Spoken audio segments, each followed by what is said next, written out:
You guys, I have been saving this one for a while now, and trust me, it is worth the wait. If you have ever walked into a high-end home decor store, fallen in love with something, flipped over the price tag, and quietly put it right back, this video is for you. Today, we are doing a mega home decor dupe video, and I mean mega.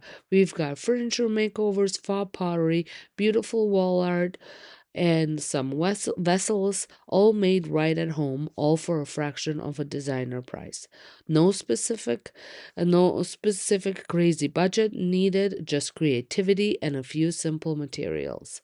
Whether you are a total beginner or you've been DIYing with me for years, every single project in this video is something you can absolutely do at home.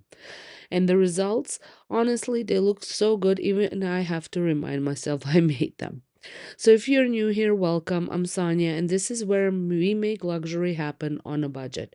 Make sure you hit subscribe so you don't miss a thing, and let's get into it.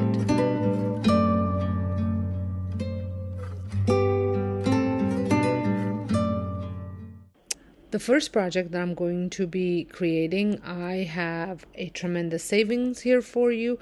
I did pick up this vase for $5, but this is not the item that I'm going to be duping.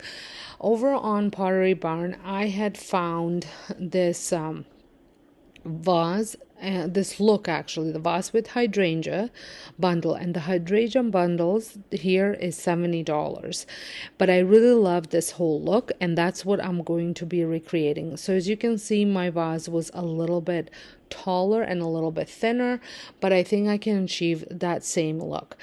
Now for the hydrangea flowers, I did get mine out of the garden, and if you let your hydrangeas dry in a vase, they will get that dusty green look to them a little bit, and they do last for quite a while just sitting in a vase with no water or anything like that.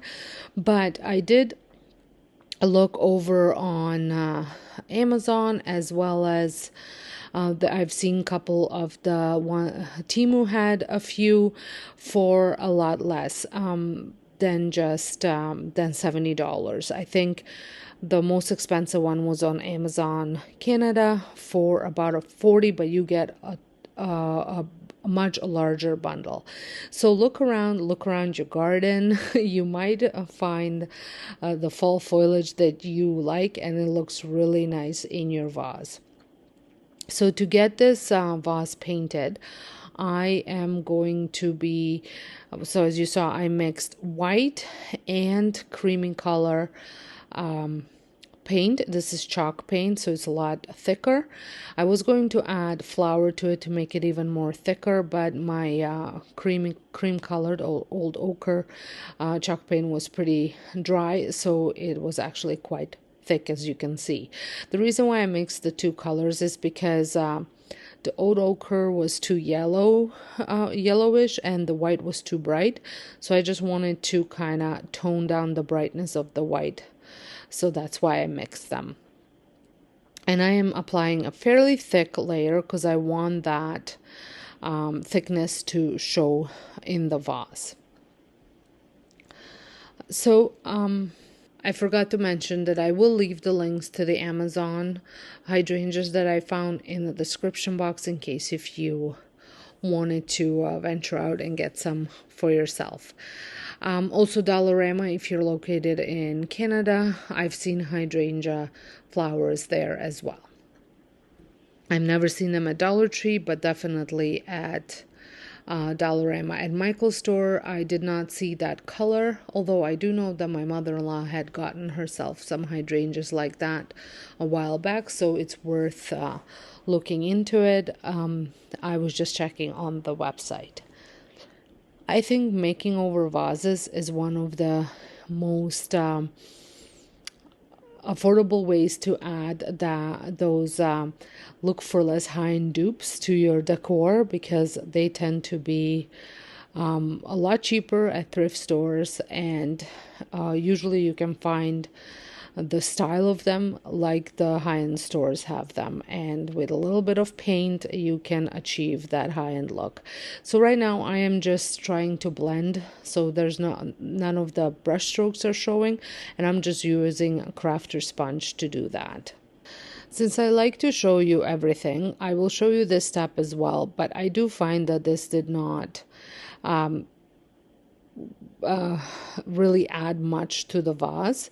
I wanted to just darken the certain spots just a little bit, but I didn't want to go too much with this brown because I feel like it has a bit of a purplish tinge to it. So I went really, really lightly just to dab on, but you can completely skip this step if you wanted to and just move on to the next step. And the next step is optional as well. If you want, you can just leave it at this point, or you can go and get some dirt and get dirty. My camera ran out of space, my card, so I had to resort to my phone. So here we are. So all I take is before the vase completely dries, I just add some dirt to it, sprinkle it. You want this to be, for this particular project, you want the dirt to be dry.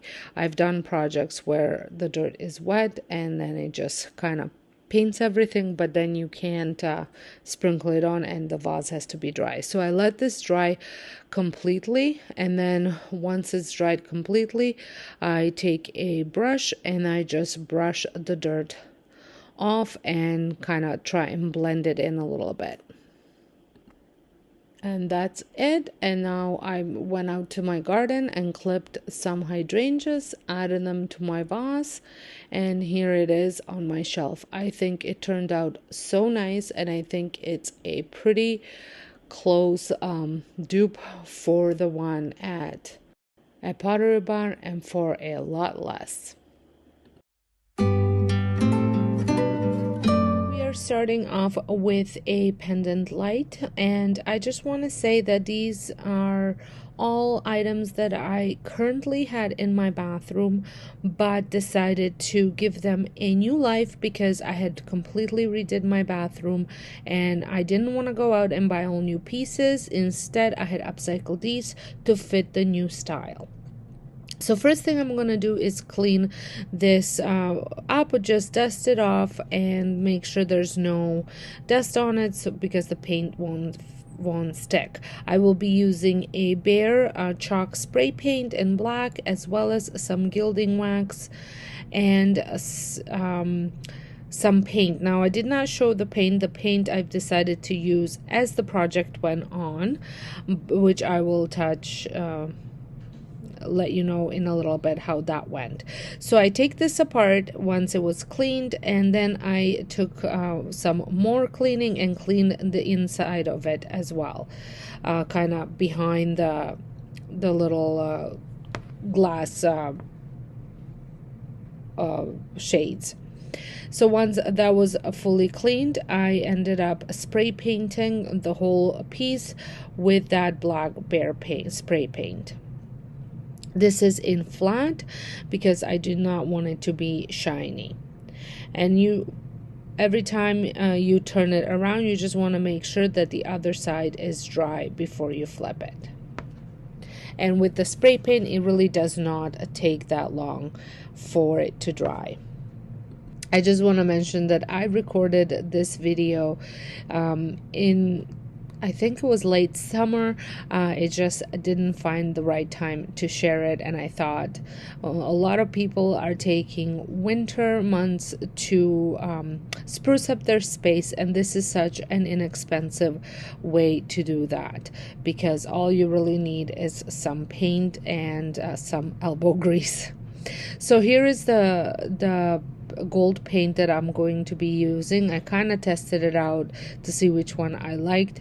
I found that the gilding wax that I originally set out to use was just a little bit too reddish. So I was trying to as you can see, I did try it on and I just found that it just did not work. So I was trying to paint these little knobs. They're the ones that kind of go over the screws that come out through those holes. So I ended up actually taking those screws and just putting the knobs on the end of them, and then just painting them that way. It was a little bit easier to hold that without messing it up by touching it with my fingers. So then I take that same gold paint and I just paint the pieces that I felt were kind of like accent pieces. So I spraying these circles at the ends. I will paint the tops and then the sides as well.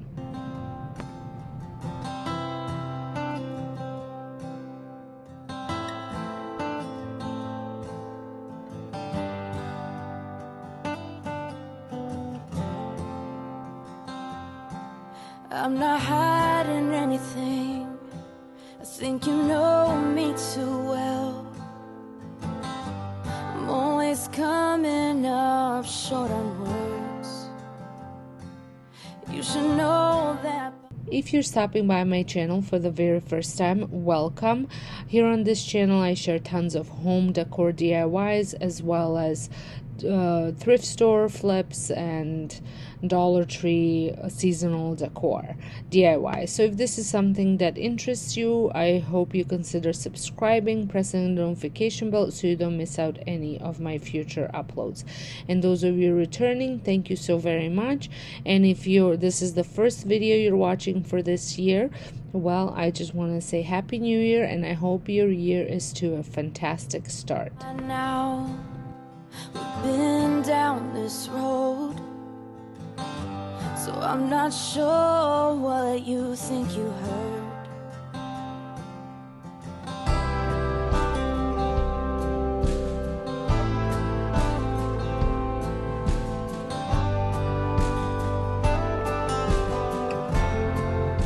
I probably should have taped some areas, but I was worried that if I tape it with the painter's tape and then pull it off, because the paint was dry, but it wasn't like 24 hours with it drying, I was worried it was gonna pull off. So I end up using just wherever I messed up, I just took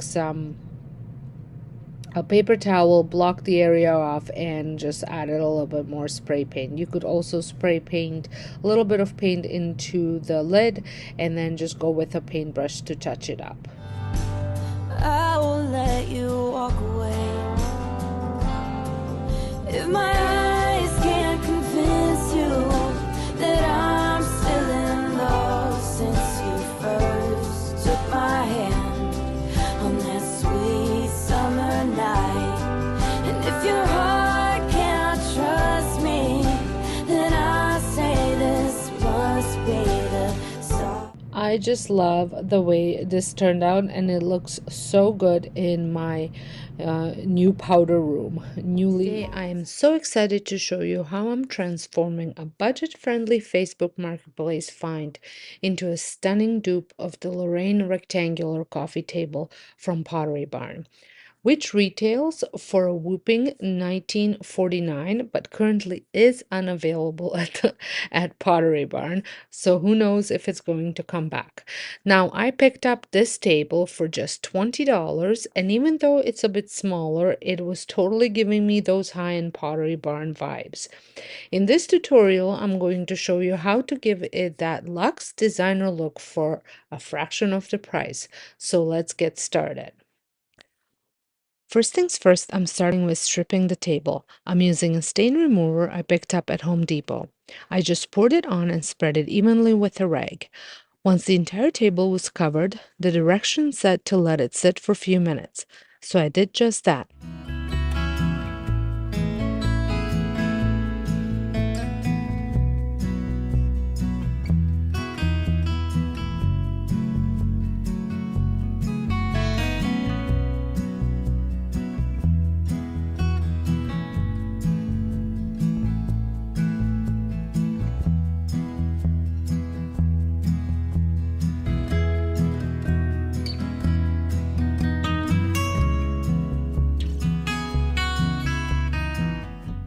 Then I went in with the scraper and removed as much of the finish as possible. Make sure to wear protection for your hands, eyes, and even a mask during the whole project. Safety first. I'll admit I was on and off with the protective gear, but it's important to stay safe.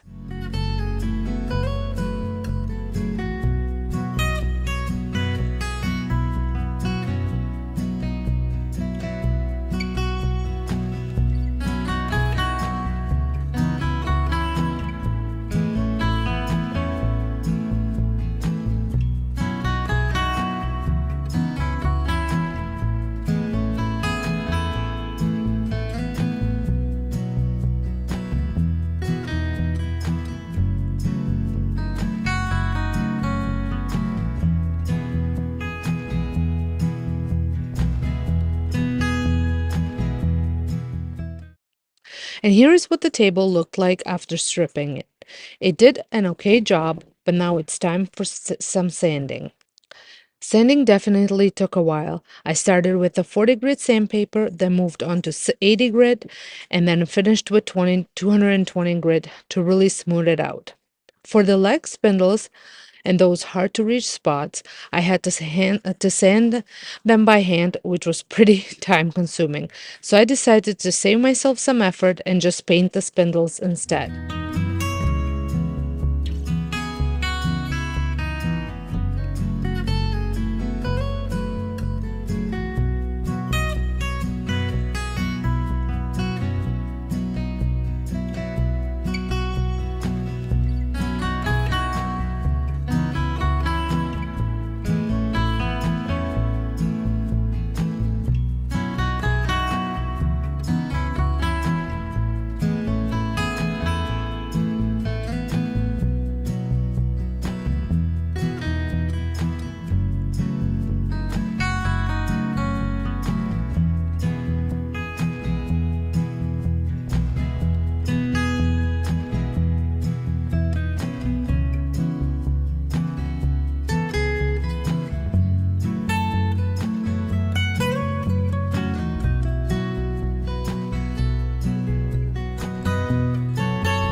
The next day, I wiped the table to get rid of all the dust. Unfortunately, I forgot to record that part, but it's essential to make sure the surface is dust-free before painting.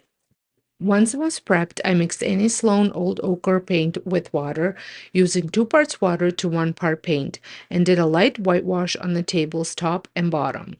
I used a simple dollar store paintbrush to apply it, then wiped it off with the rag and to get that soft, worn look. For the spindles, I painted them fully without watering down the paint, which made things a lot easier.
After the paint dry, I wanted to bring out some of the wood grain and give the piece a bit of depth. I used any Sloan black wax for a subtle gray wash effect. Now, this isn't a finishing wax, it's more of an antiquing wax. You could also do a gray wash with paint like I did earlier, or even try a coffee wash I saw in another tutorial. It all depends on the final look you want.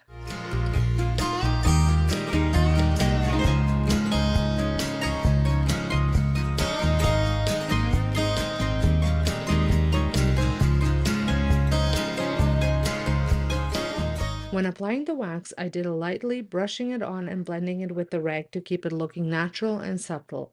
Once I finished, I let everything cure overnight before assembling the table. I haven't applied the top coat yet because I ran out, but I'll definitely do that off camera. I'll be using any Sloan Clear wax for the top coat, but feel free to use any top coat you prefer. It doesn't have to be wax. And there you have it. I am beyond thrilled with how this $20 coffee table turned into a gorgeous Pottery Barn inspired piece. You really don't need to spend thousands to get that high-end look in your home. If you enjoyed this DIY and love seeing more budget-friendly projects like this, don't forget to hit that like button and subscribe for more upcoming dupes. Thanks so much for watching, and I'll see you in the next one.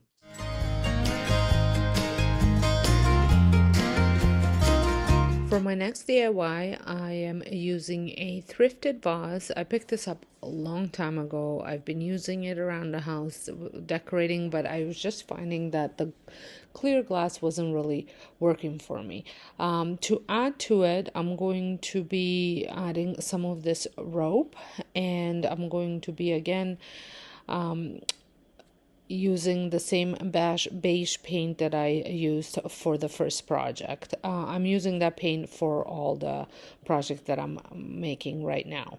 I do love the lip on this vase, and I thought it would be perfect for what I had in mind.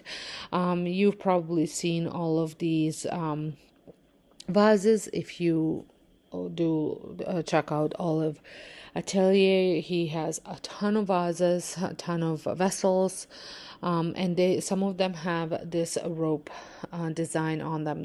Anyways, it looks like a rope design. Now, if I had to do this all over again, I would probably try and use a thinner rope.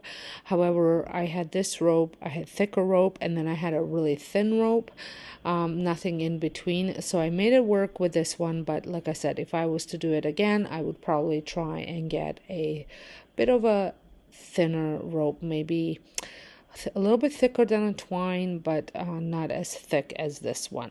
And this one isn't even the thickest rope. I don't even know what kind of rope this is. Jute rope. So anyways, just an FYI, if I was to do it again, I would probably use a thinner rope.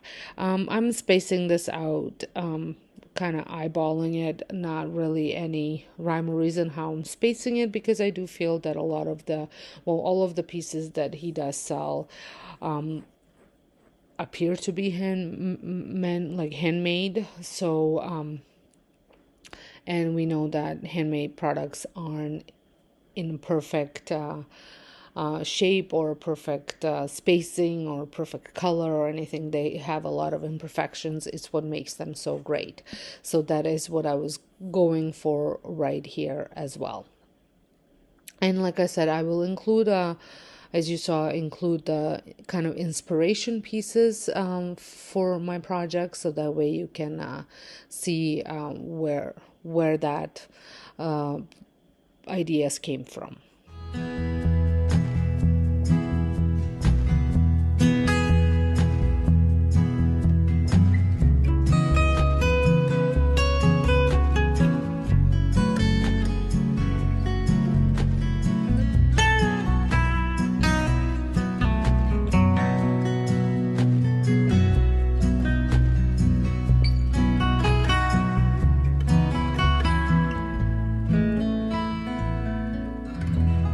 So once I added all the rope that I intended to add, I proceeded to painting this piece.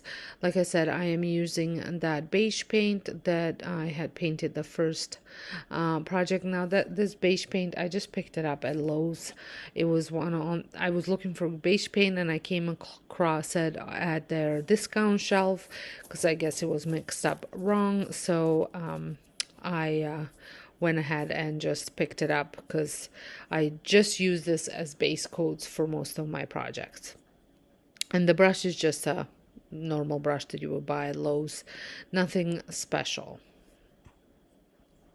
And I'm going to give it a one coat, and then I'm also going to paint on the inside a little bit. I always find that with glass vases, if you can almost never have a solid enough coat, because there's always that see-throughness if the inside isn't painted as well. I don't know if that makes any sense to you, but I found that even with painting it with chalk paint, it always looks like you can see through it. So I like to add a little bit of paint on the inside. Now, I didn't go into detail and paint the whole inside, primarily just around the opening is where I've kind of concentrated the paint on.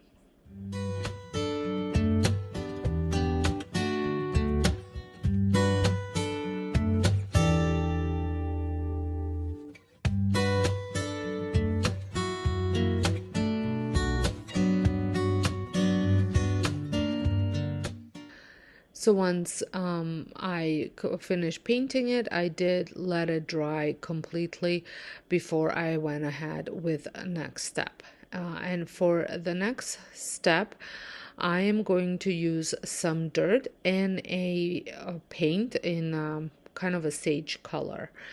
The paint in sage color will be just to add a little bit of kind of like a mossy green look to it, because I do find that a lot of these vessels, when you find them, they almost look like they have a little bit of that mossiness on them, especially the ones that some of the ones that he has in his store. So I wanted to kind of recreate that look. So all I'm doing is adding dirt and rubbing the dirt on it.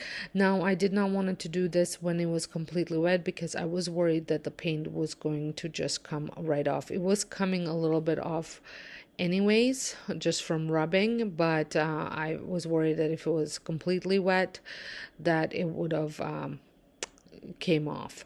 So this gives it I think when you do it with a wet paint and you add the dirt and you let it dry, it's a lot darker look, where I was going just more of a dirty look here.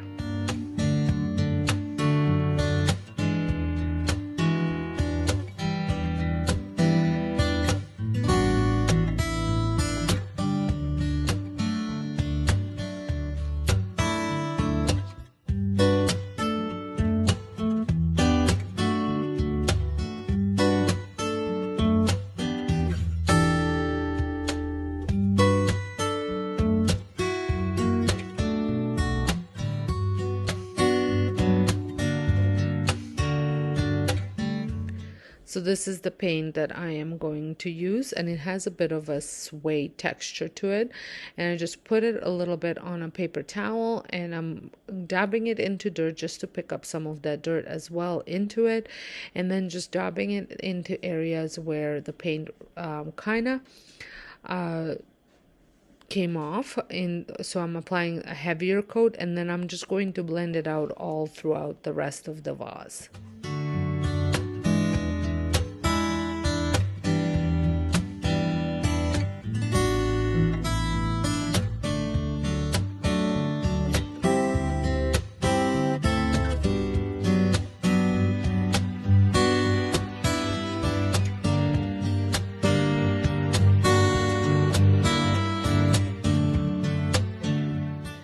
So here it is, and I'm going to show you how I am styling it. I think this will go really well with the rest of my decor.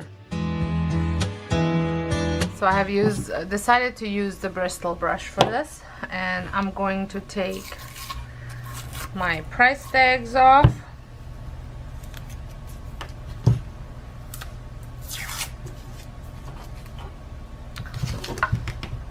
And these are fairly clean. Here's the dark wax that I was talking about. So I'm going to get started on painting them. Give this a shake.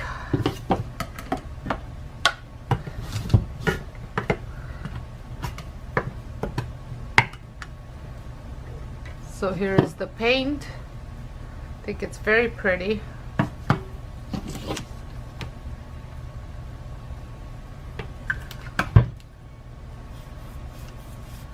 And I'm not sure whether I'm gonna do 2 coats or 1. I will see once I painted the first coat how I like it.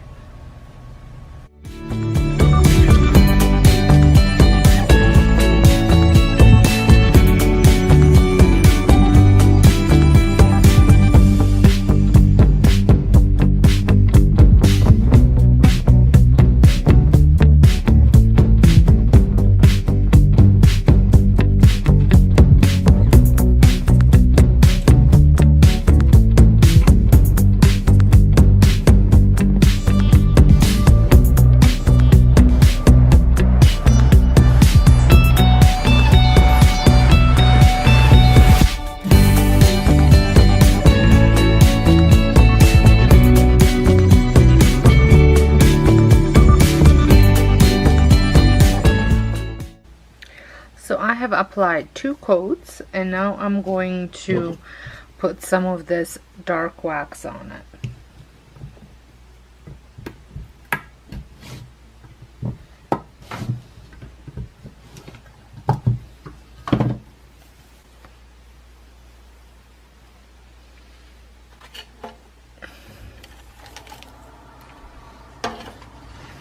And I'm using this brush to put it on.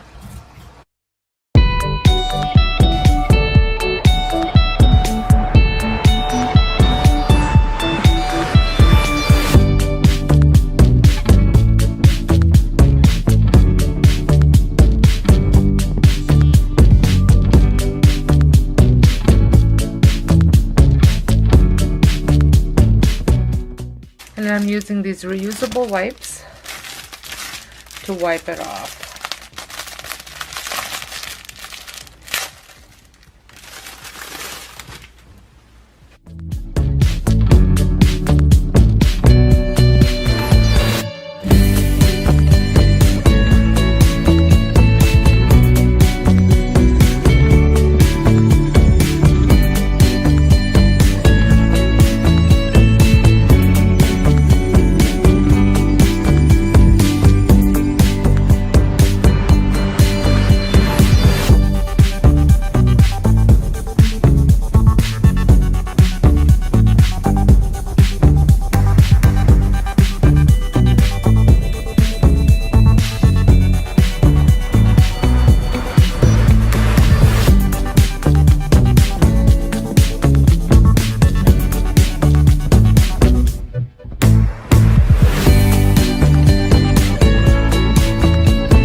So here is the difference.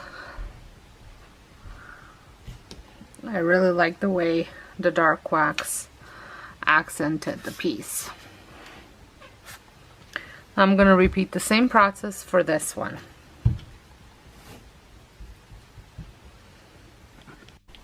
So here they are. I think they turned out so nice. Just gave it a bit of a more updated look, I think.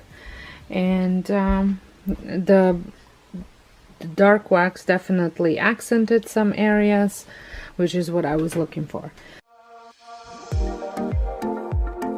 I will be transforming or upcycling or restoring, not necessarily restoring, but upcycling this pedestal table. I had picked it up at a local Value Village for $8, which I thought was a great deal. It is very heavy, solid wood piece, but I really don't like the orangish brown color that it's on, that it is now. So I will be painting it with chalk paint, and I will be using French linen chalk paint. And then, let's see, this is better. So French linen chalk paint, which I will paint the whole piece with, and then I will accent just a couple things with dark wax, and then I'm going to clear wax it. And the brush that I'm using, I can no longer find to link down below, so I have brushes that I've linked in my Amazon store that are good, just as good as this one. So make sure you go, if you're interested, check out my Amazon store under chalk painting supplies, and I will have the Annie Sloan chalk paint linked in a separate link. So the first thing that I'm gonna do, because there is no sanding required, and I checked the piece, it doesn't have any obvious things that need to be smoothed out, I will just give it a good cleaning. But depending on how that sticker right there is, I might sand that down, but I'm hoping that a damp cloth will clean it up. So that's the first thing you want to do. You want to make sure your piece is clean of anything on it. If you have to, you might want to give it just a light sanding if there's sticky stuff on it to take it off. But other than that, you're good to start painting. So that is what I'm gonna do. I'm gonna clean it first and then I'm gonna start painting. And I will most likely be applying 2 coats.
So let me give you a little bit of a close-up. This will need about 2 to 3 hours to dry before I apply a second coat.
So this had now 2 good coats on, and I'm going to let this dry for another about 2 hours, and then I'm going to move on to waxing. So I'm going to start using the wax now, and I'm just using the dark Any Sloan wax, and I'm going to put it in just into these little crevices and the little designs, and as well at the bottom here, just to accent those a little bit more.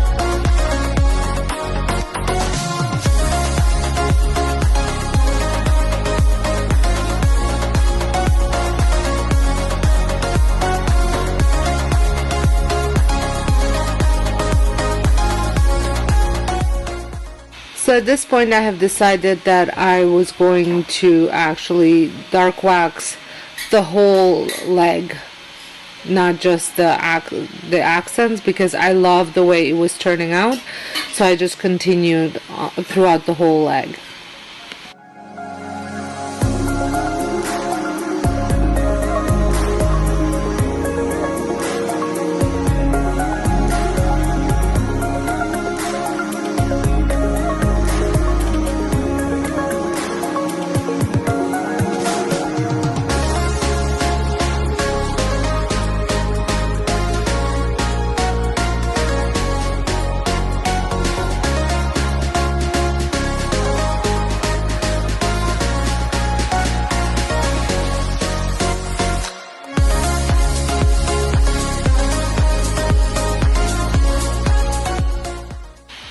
I absolutely love the way the legs and the bottom turned out of the table, and I was contemplating whether I should do the same for the top, and actually did decide to wax the top as well.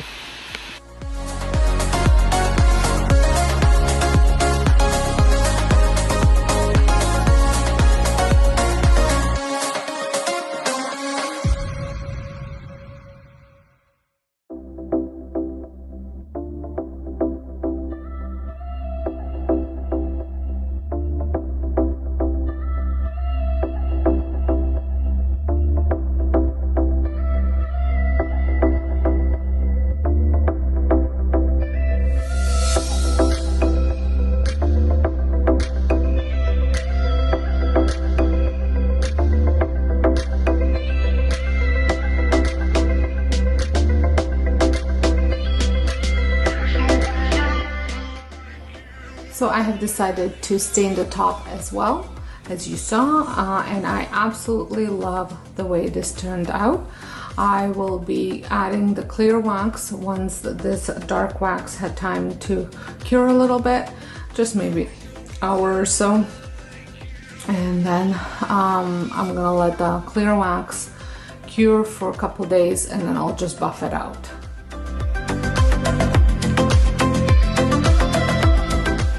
So if you would like to see how I apply clear wax, I will have all of my videos linked down below. You can check it out so I don't repeat myself. But clear wax is important to apply because it is a protective layer. So it's like almost like sealer, and I use it on all my furniture that I redo, and it does make the furniture last and protects it for a lot longer. I can't stop looking at my dog. He's making me laugh, so it's hard to concentrate when he's laying like that right there. For my next project, I'm going to be making over these two vases. These actually belong to my mother-in-law, who has thrifted with the intention of getting me to make them over. I had finally gotten her to pick out what she wants to get done with them.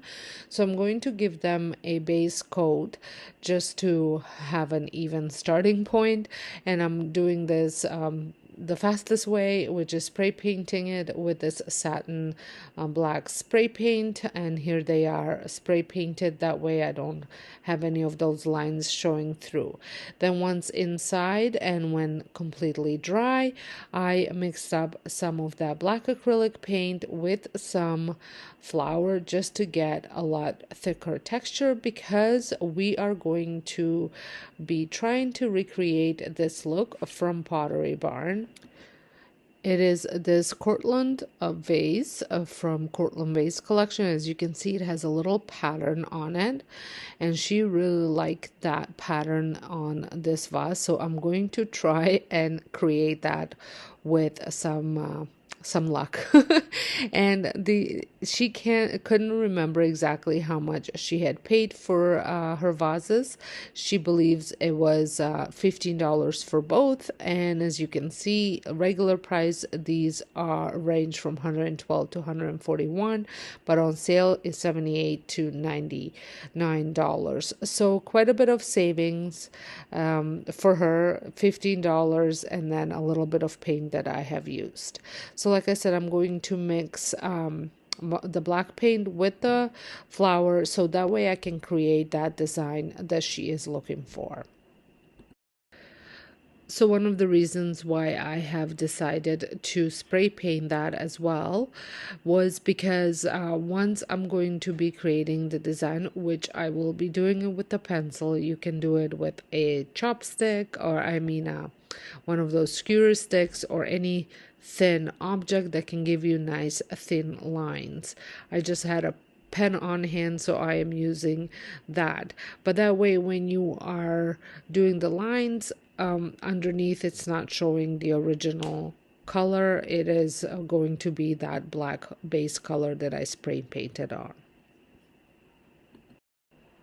I was working in sections because I was worried that if I paint the whole thing all at once and go with a pen, that the first section would dry out on me. So here are the lines. I think that is looking pretty good. So I'm going to continue the same process for the rest of the vase, working in sections.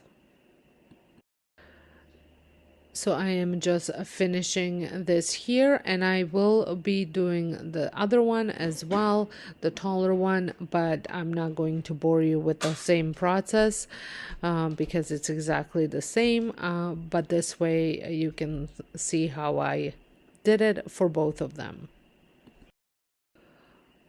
I think they turned out beautiful. Here they are all dried. She absolutely loved them. She loved the fact that they had so much character versus just a simple paint job. I paired them with some Timu branches, and I think they are going to be great on her fireplace for her fall decor, since I had inspired her to decorate her home for fall. I'm going to be working on, you might know that this one, I just recently made this over, but with the way the direction that my decor went, it no longer goes with it. So I'm going to do a little bit of a makeover on this piece, and then I'm also going to make over the lamp, the base of the lamp, just to go again more with the new style. And I'm doing it outside, so it's a little bit noisy, so I'll probably switch to voiceover, but I just wanted to go over with what I need for each project. So for this one, I am going to be using some paint stripper or stain stripper, some mineral spirits. Then I'm going to use any Sloan Athenian black chalk paint, as well as a water-based top coat, high performance. You will need some gloves, some tape, a bag for taping over, scissors.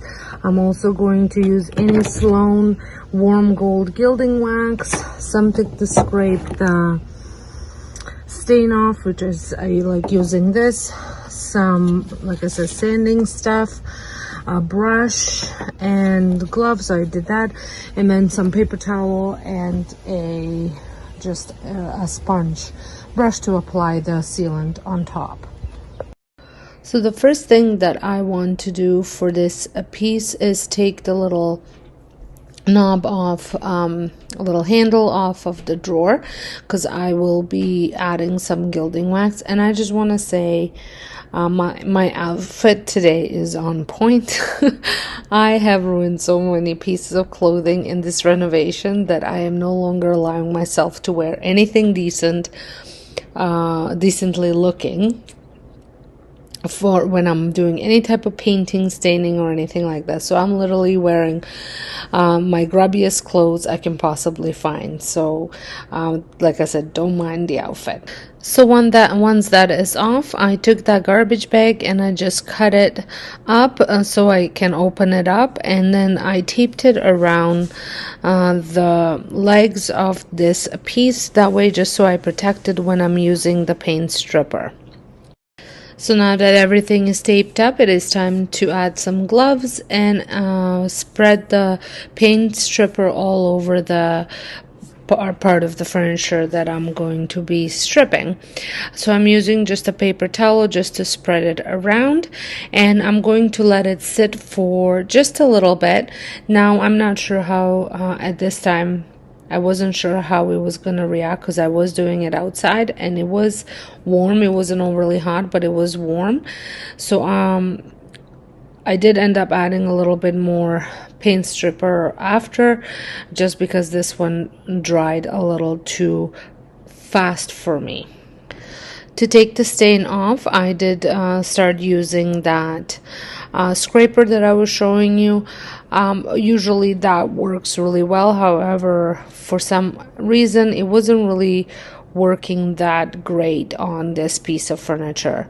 So once I got as much off as I could with the scraper, I moved on to my hand sander, my round hand sander, and I used that. Now I ran out of the lower, I think I had 80 grit paper, sandpaper. I ran out of that, so I was using my 300, which is not ideal for taking the stain off. So it took a little bit of strength and time to get this all sanded down. I just didn't want to stop the project and run to the store to get the proper sandpaper. So I would recommend that you use a lower number grit paper, something in a 60 to 80, to take the stain off, and then to smooth out the piece, you would want a higher grit paper, so like 320, 350. That's what I typically use. Like I said, here I was using the higher grit paper, and it did take a little bit more time than I would have liked to take this stain off.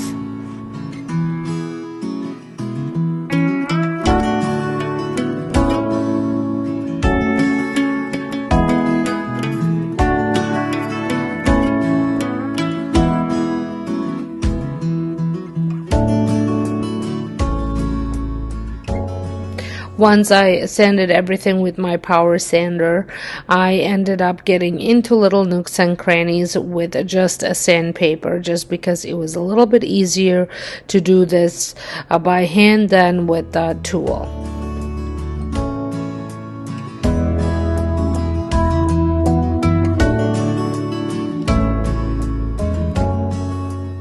Once I was satisfied with the sanding, I put my gloves back on and used mineral spirits just to get all the dust and all the other particles that were on there off. This is a great way to clean your wood, and it does a little bit of conditioning of wood too as well.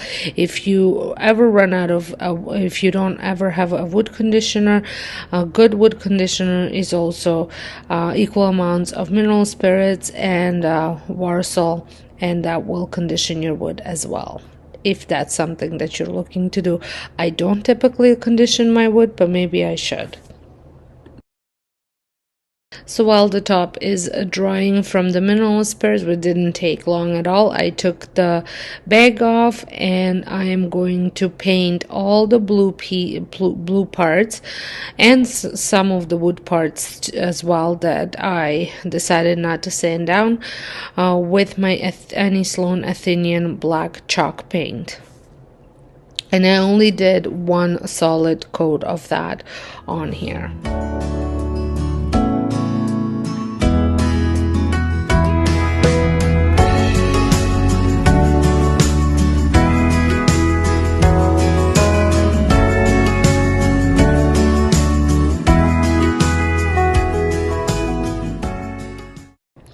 Now, once the piece was painted, I proceeded to seal the top, and I'm using the General Finishes sealant. It is what I had on hand for all the sealing of the stairs that I did, and I used a brush to apply it. Now, for the stairs, I did 3 applications. Here, I just did 1.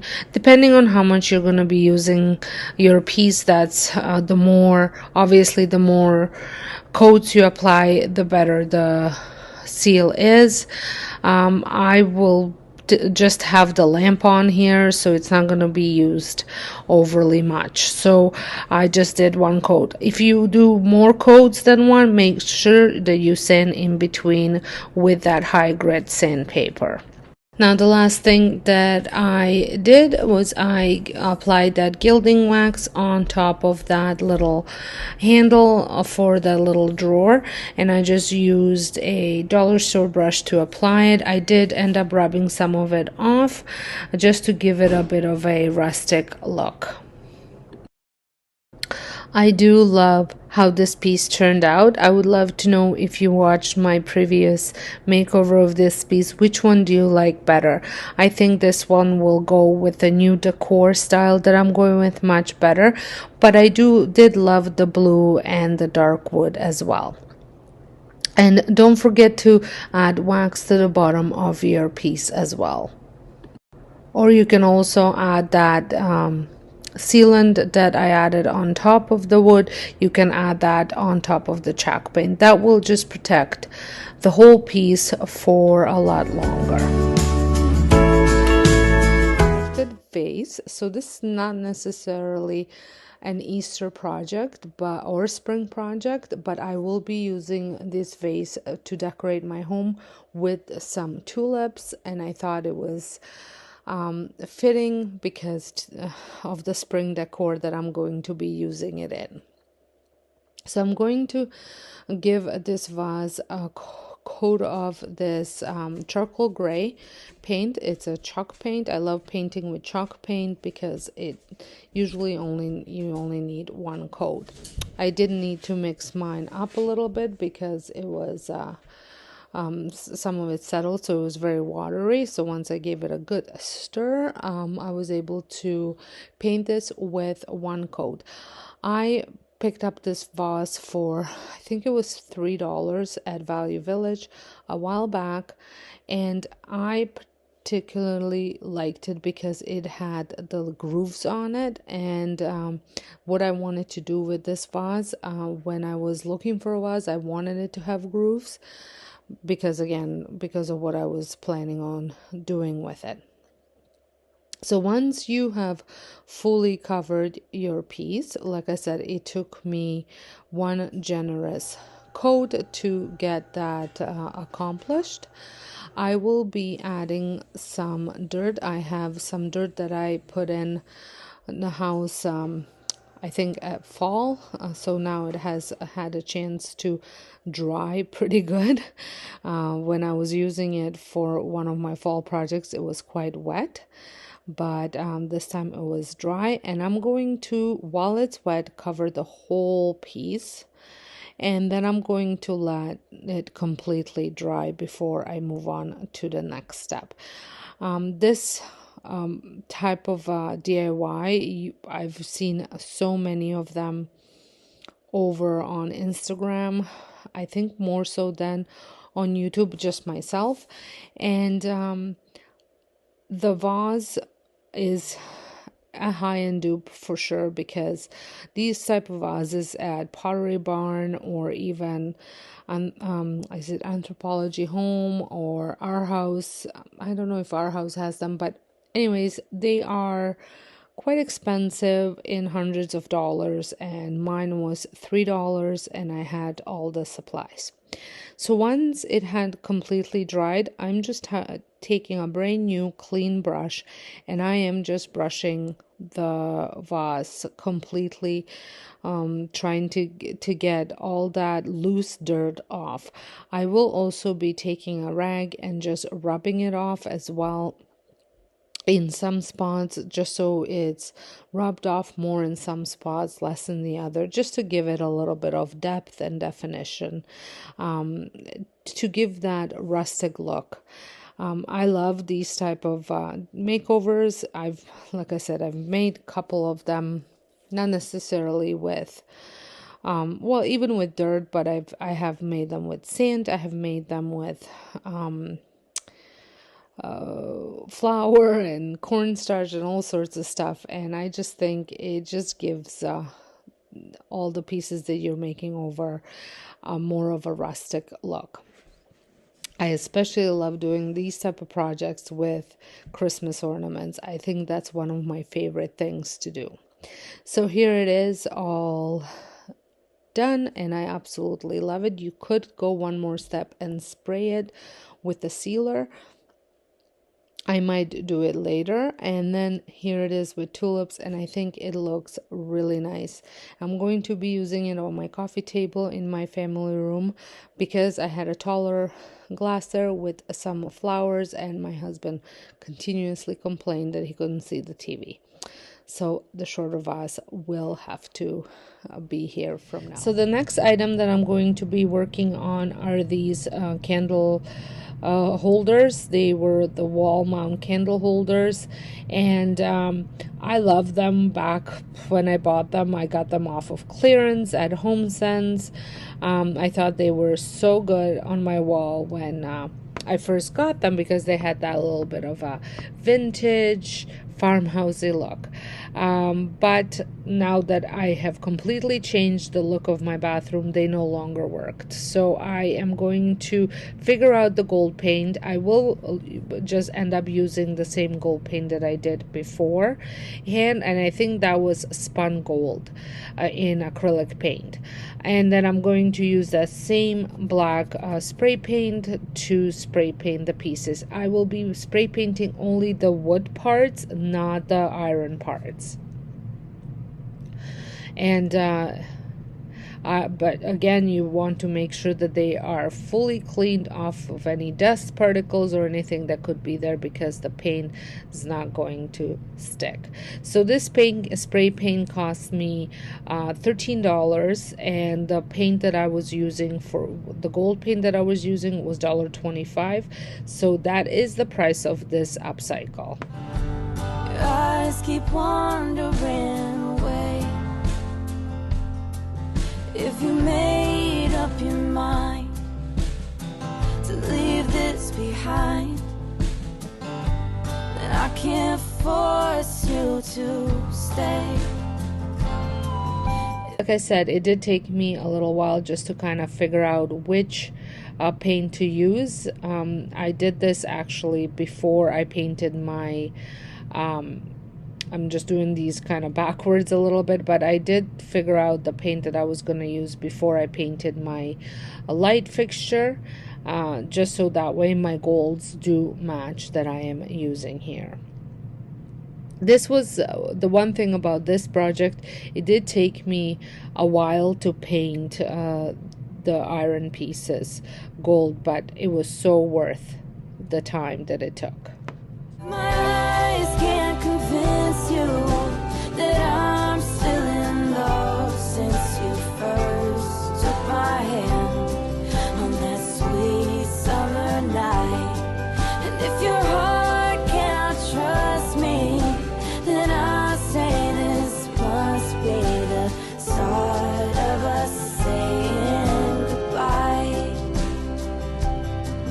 If my eyes can't convince you that I'm still in love since you first took my hand on that sweet summer night, and if your heart cannot trust me, then I say this must be the start of us saying goodbye.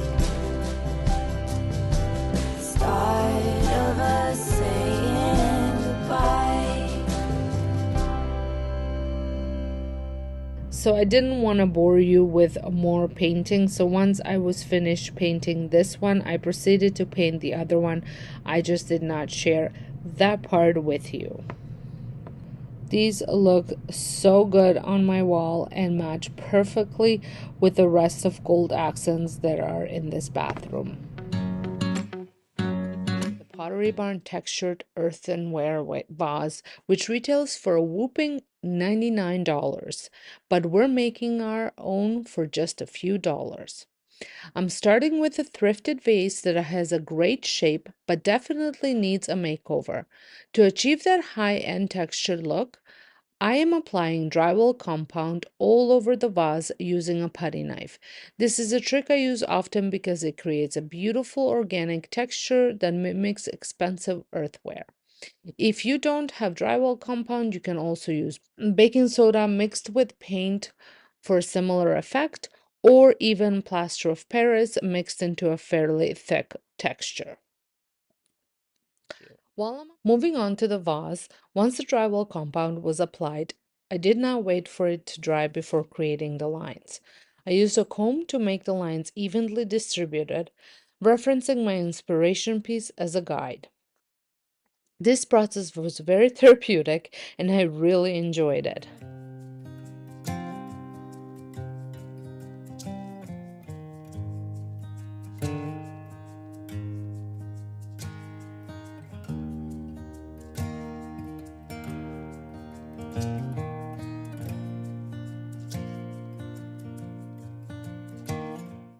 Once it dried for about 24 hours, I sanded down any rough peaks using sandpaper from Dollar Tree.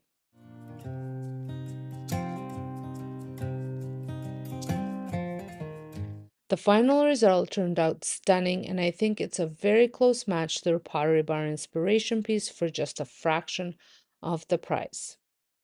You can customize this however you like. You can leave it as is, like I am doing, or paint it with a creamy white, a deep terracotta, or even a soft gray to match your decor. The end result is a high-end looking vase that you would never guess. Wicker rattan and woven decor pieces are some of my favorite things to look for at thrift stores because they're so much more affordable than buying new. Most high-end stores charge a fortune for these, but thrift stores usually have a great selection. If you don't love the original color, don't worry, you can easily update it with gel stain, watered down paint, chalk paint, or even wax. For my piece, I'm using a combination of dark wax and white wax to deepen the tone while still letting the natural woven texture shine through. So the next piece that I'm working on is this thrifted tray, which I got for just $2.99. It was the perfect shape and I loved the design, but the color was a little too yellow for my taste. I'm not sure if you can see it on camera, but I wanted to give it a slightly different look. I recently picked up this rattan style bunny from HomeSense and I love the warm natural tone of it. This was the color I wanted to replicate on the tray. To achieve that look, I mixed white wax with dark antiquing wax and applied it to the tray. I think it really helped to tone down the yellow, and the final result was pretty close to the color of the bunny.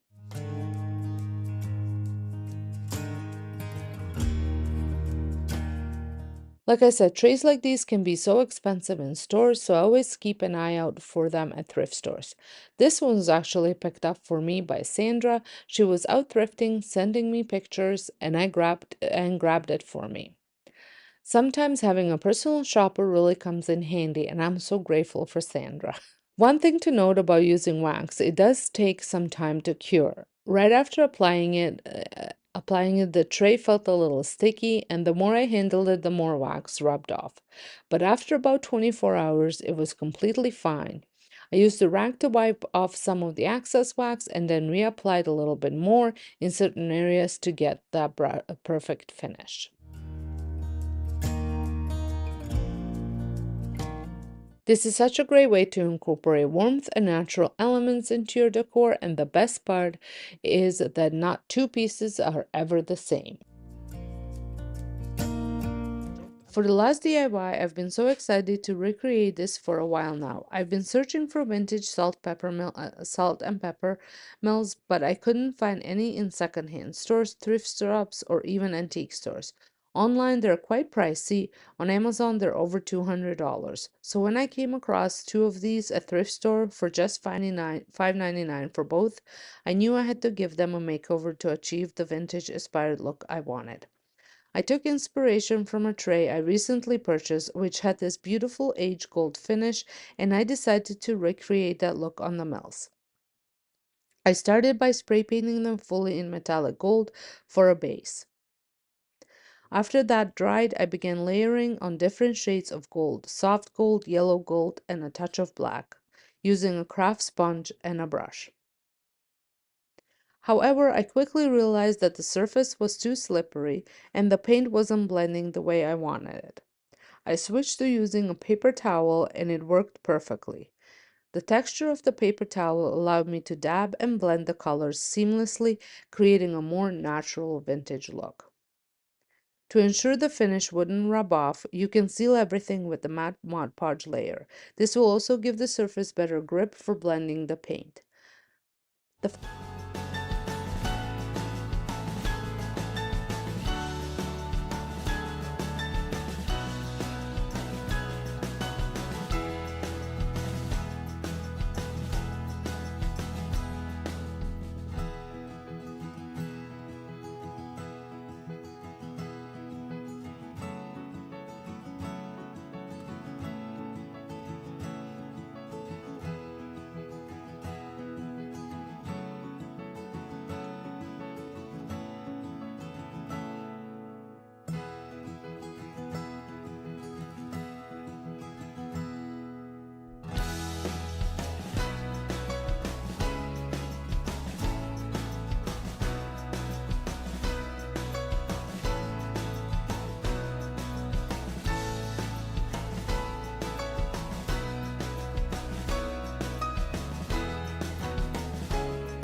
final result, these salt and pepper mills turned out beautiful and match my kitchen decor exactly how I envisioned it. Thank you so much for joining me for these high-end DIY dupes. I hope you have found some inspiration to recreate designer looks on a budget. Let me know in the comments which project was your favorite, and don't forget to like this video and subscribe if you are new here. Turn on notifications so you never miss an upload. Until next time, have a wonderful day and thank you so much for watching. So I am kicking things off with a project that's going to totally elevate your space, not only for winter, but for the rest of the year. The H paper mache bowl that's not paper mache. I've been obsessed with this look, especially from Olive Atelier, like these two bowls, but let's be honest, spending this amount of money, which is not even that high, on a bowl is just not in the cards for me. So I decided to make my own, and trust me, you can totally do this too. I found this adorable ceramic bowl at a thrift store for just $5. It was in great condition but didn't have the designer feel yet.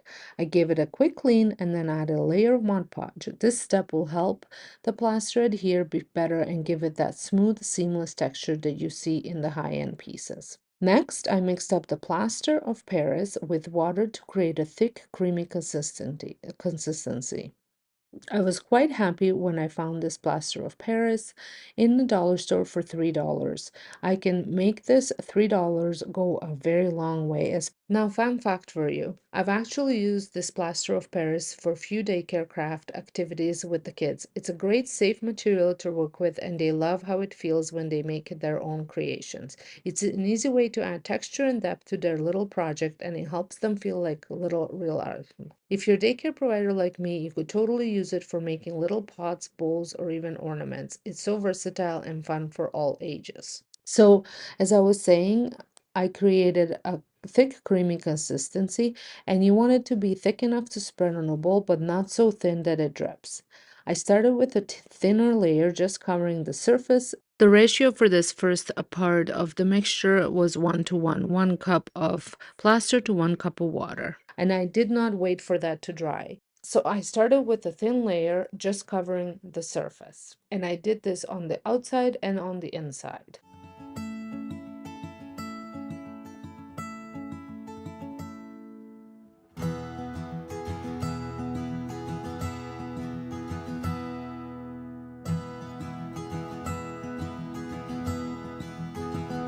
Then I went in for a second coat, and this time I added some more texture by adding a little bit more plaster of Paris and a little bit less water. And I wanted to leave the little peaks and valleys for all the really rustic organic look.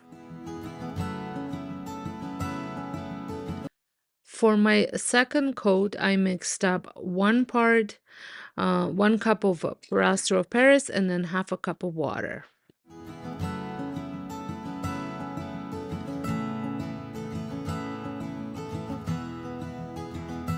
Make the inside a little bit more, not necessarily smoother, but cohesive would be the word, I guess. I don't know if that's the exact word I'm looking for, but I used a foam brush just to blend and smooth everything in a little bit, just on the inside and the top. So I let this fully dry. It took about 6 hours. And now it's time to give this bowl some character. Grab my chalk paint. I am using Annie Sloan Old Ochre. I just love the perfect creamy color of this paint.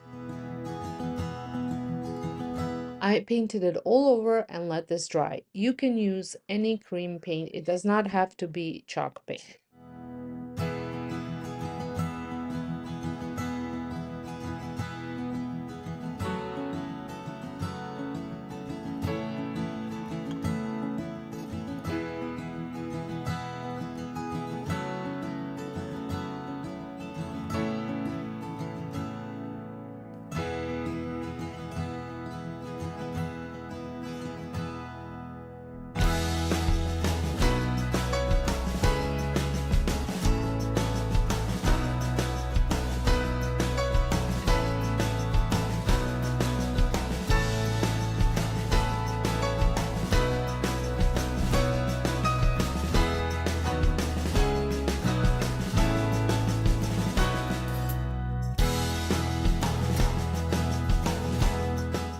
After the paint dried, I used some dirt. Yes, dirt. I rubbed into the textured areas to give the bowl a more aged, authentic look. If you're not into dirt, you can always use dark wax or even coffee grounds, anything that gives a deep vintage feel.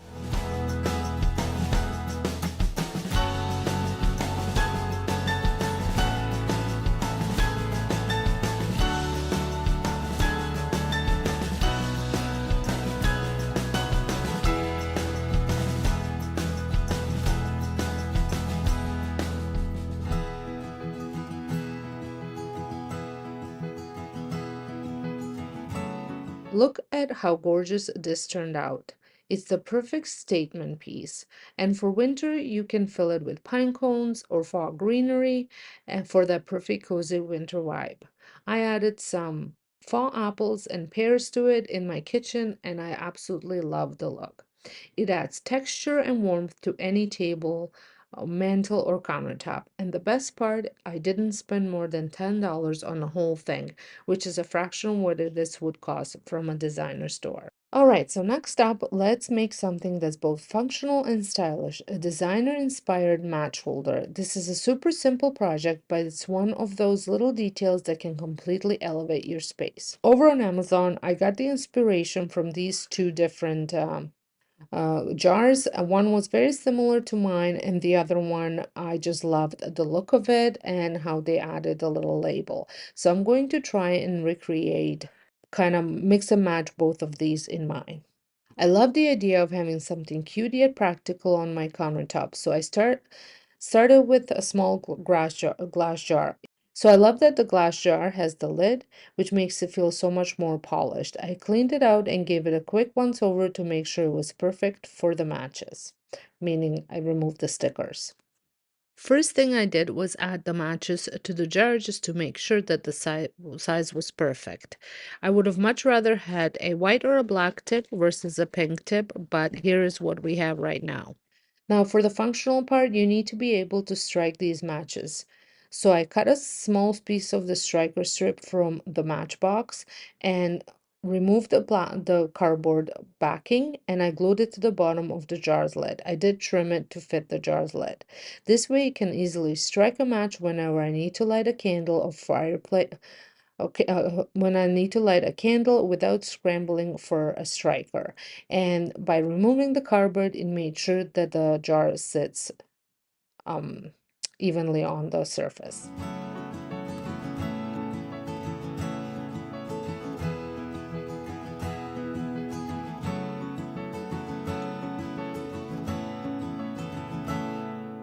Next, I created a simple label to give the jar the designer touch, just like the one from the inspiration. I went over to my Canva and I created replicated the look of the uh, inspiration piece by adding a shadow box, finding a font that matched the other one, and then adding couple wings to the font and then printing the whole thing out.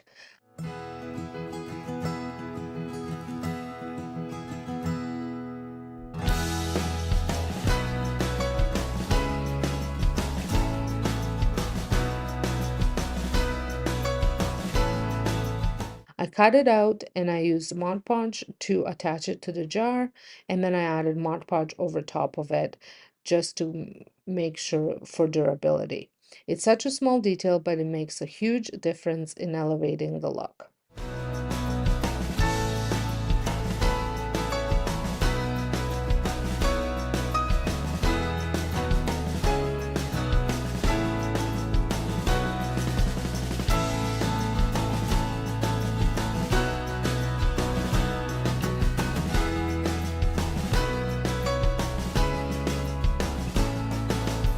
I do believe that adding matches that don't have the pink end, rather white or black, would elevate this look even more.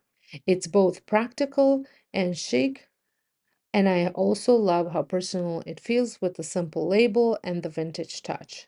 This, I believe, is a must-have, especially for your winter decor.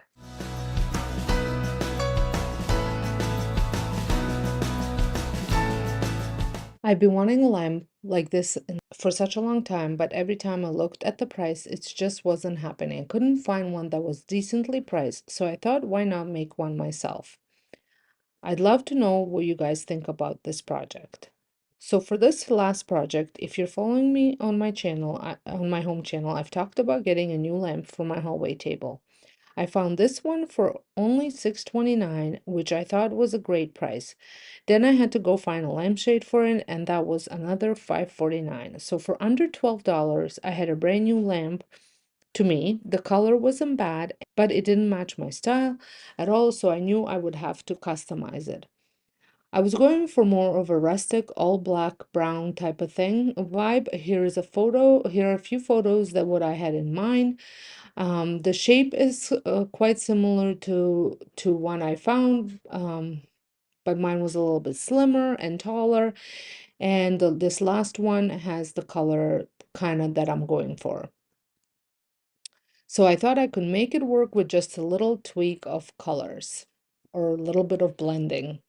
The first thing I did was apply a coat of any Sloan chalk paint. This was mainly to get rid of the smooth, shiny surface and give the lamp some texture. If you do not have chalk paint on hand, you can do this by mixing paint with some cornstarch, and it will give you the texture that you are going for.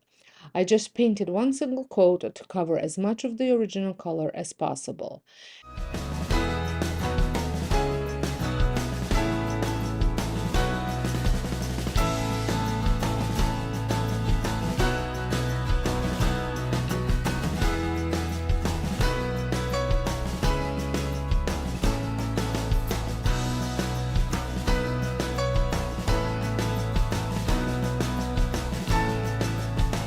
And then once it dried, it was ready for the fun part. I had several colors ready to go. I used a warm beige, a deep brown, cinnamon brown, and a touch of black to blend everything in, and also a little bit of white. I started with the brown color first and then applied the other brown, then black, and finished with the beige. I really took my time here applying each color and blending it in with paper towel. I find the paper towel gives the best texture and look, better than sponges or those little craft sponges, in my opinion. This step is definitely personal and a bit of a process, but it's totally worth it. I just dabbed, mixed, and blended until I got the exact look I was going for.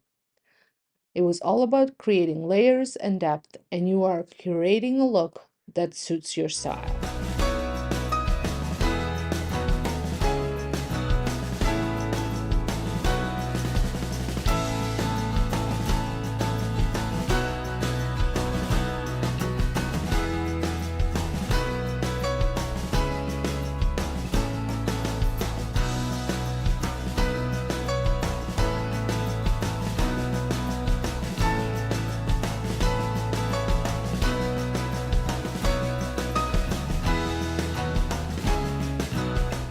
For those little crevices that I couldn't get into with the paper towel, I used a small sponge brush. I dabbed it in all the colors and then dabbed it gently into the grooves to make sure I got full coverage.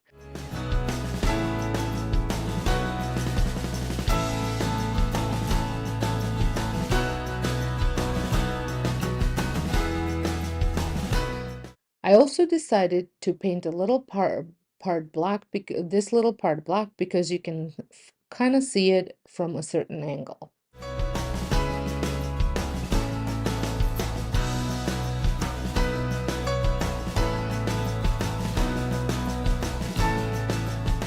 And then the little top screwing part of the lamp, I painted black as well. Now, ideally, spray painting this top part would have been perfect, but I didn't have any, so I just worked with what I had. And here it is. It's now sitting proudly on my entryway table. I absolutely love how it turned out. It has that curated high-end look that makes the whole table feel more put together. For under $12, I now have a lamp that fits my style perfectly. What do you guys think? I'm so happy with the result. I'm kicking things off with this vase. It had this chicken wire style cage over it and made it look like a little bit more industrial, but I saw potential. I've had it for years.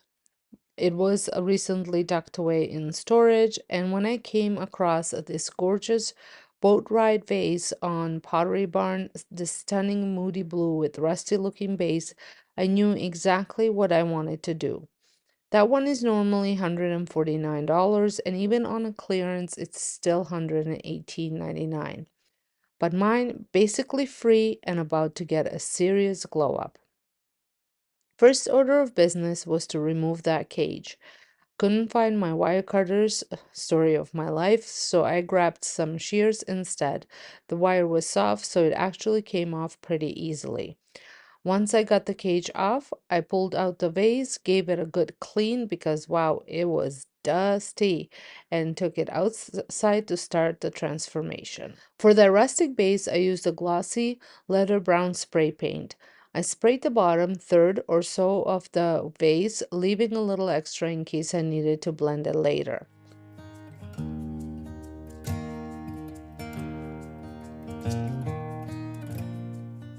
Then I brought it back in and grabbed one of my all-time favorite blues, a Busan blue by Annie Sloan. It's rich, it's elegant, and that chalky finish gives glass that beautiful ceramic texture.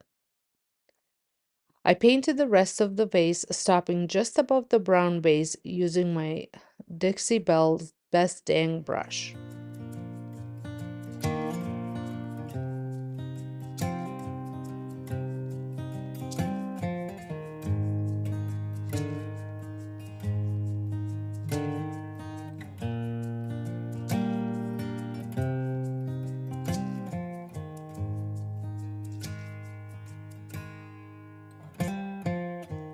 Once it was dry, I wanted to soften it a bit and add a worn-in feel, so I mixed up some watered-down white acrylic paint. You can totally use white wax for this step too, but honestly, most people have acrylic paint on hand. Mine was towards the end, so I just added water directly to the bottle and mixed it up.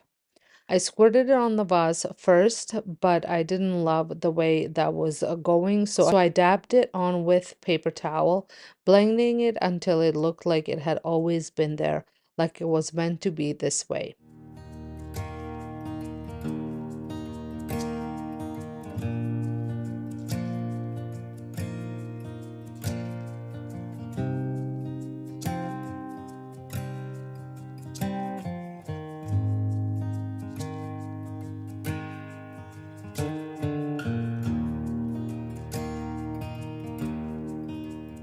Then I sealed it with clear gloss spray to give it that polished, high-end sheen.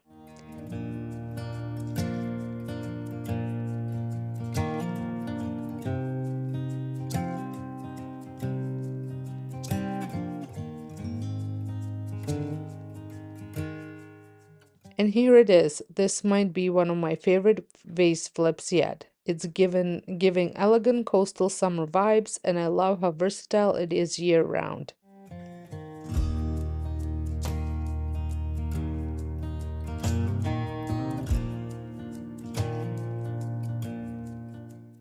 And if you're loving this Pottery Barn dupe already, go ahead and give this video a thumbs up. It really helps more people find these budget-friendly ideas, and it lets me know you're into these kinds of transformations.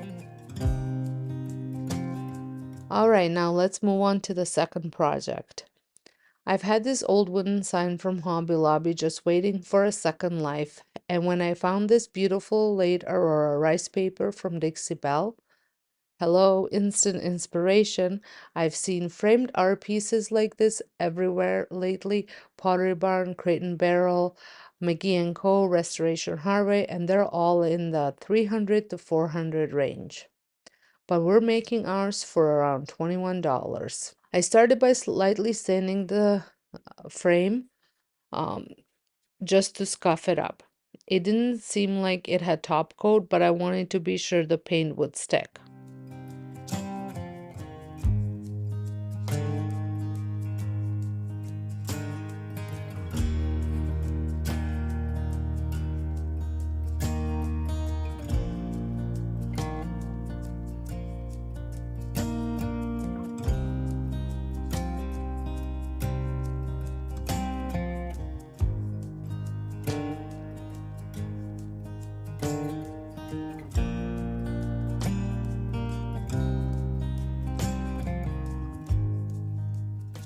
Then I brushed on Dixie Belle's chalk mineral paint in burlap, a warm neutral.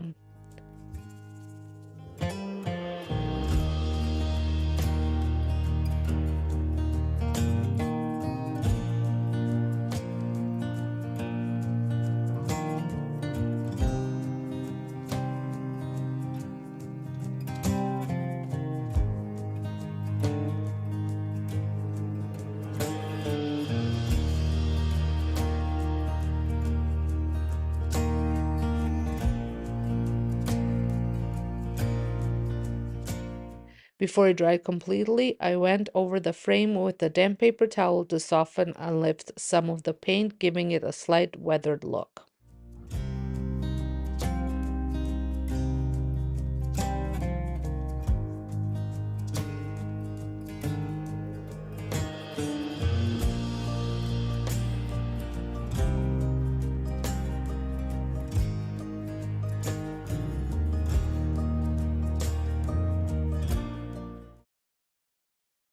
Once it was dry, I applied a layer of gator hide as my adhesive, and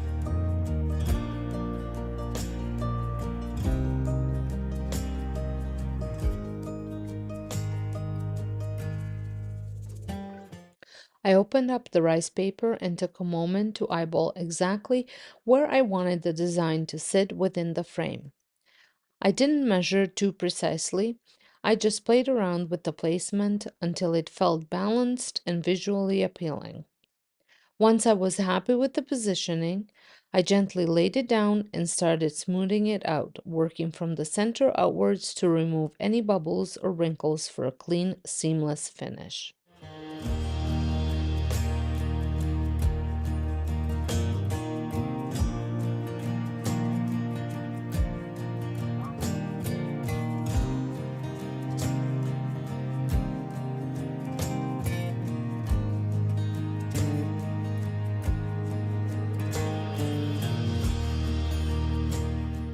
I really needed a proper smoothing tool, but I made it work with one of those old Pamper Chef scrapers.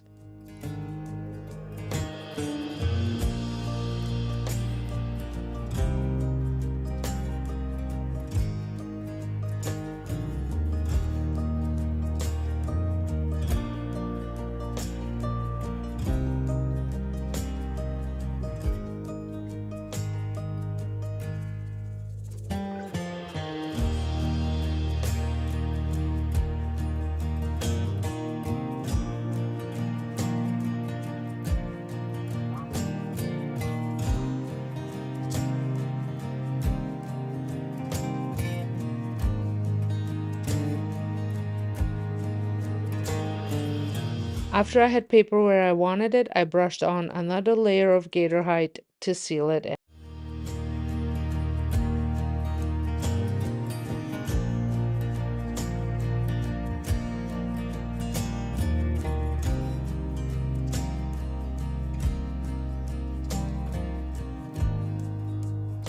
Once it dried, I trimmed the edges very carefully with scissors and a knife because, of course, I couldn't find my craft blade when I needed it.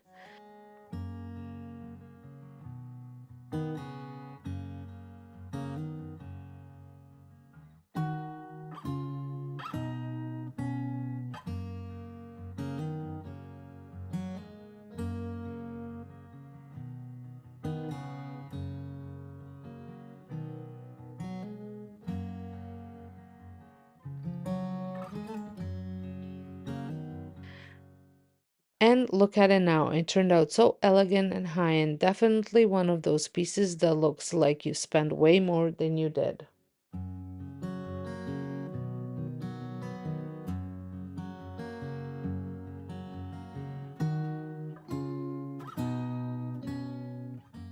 Now for the last DIY, it was actually a Pottery Barn piece to begin with. I found this wooden serving board at a garage sale for just $3. It's the same size as the current $249 footed board Pottery Barn sells, just a different shape. I wanted to give it that vintage reclaimed look you see in their catalog spreads, so I started by sanding off the old finish using my orbital sander with an 80 grit pad. I did not want to bore you with that, so I just did it off camera. Once it was clean and bare, I applied 2 coats of Dixie Belle Voodoo Gel Stain in Whiskey Barrel. This is a water-based gel stain. I love how deep and warm this color is.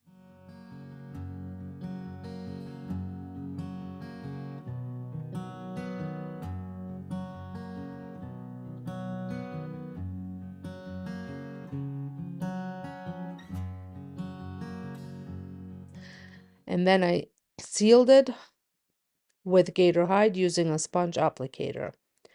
I'm not planning to use it for food, it's more for styling, so sealing gives that rich finished look without worrying about durability.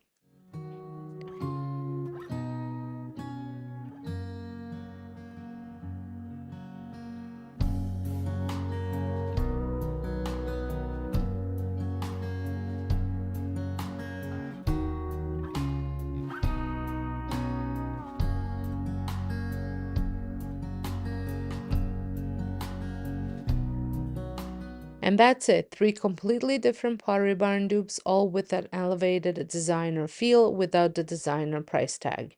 If you enjoy these projects and want more high-end DIYs on a budget, make sure to subscribe and hit that bell so you don't miss the next one. Branches in it. For the next DIY, this is super easy. No skills required whatsoever. So I had this pizza tray from Dollarama, and I've used it for several different things. So I just was cleaning it up so it's nice and clean so the paint can stick to it. And I'm going to be recreating this look. So I think when I got my tray, I paid around $2. As you can see, this is $450. And I happen to have some gold paint left over from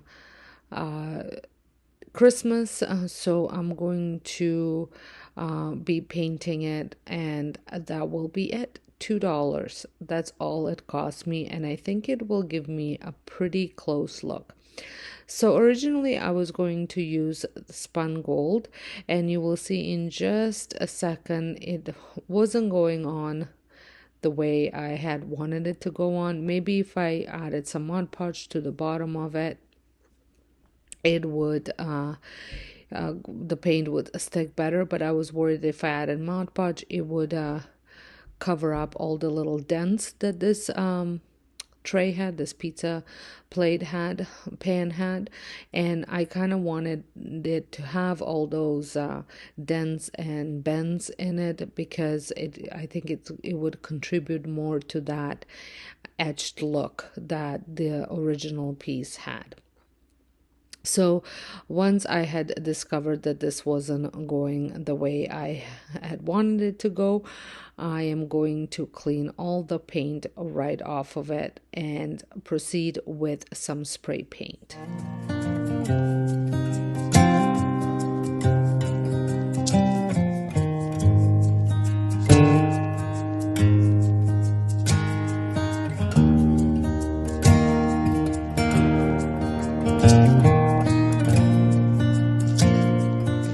So here it is, and I'm going to spray paint it. I did go outside to do this because I do my DIYs during nap time most of the time, so I didn't.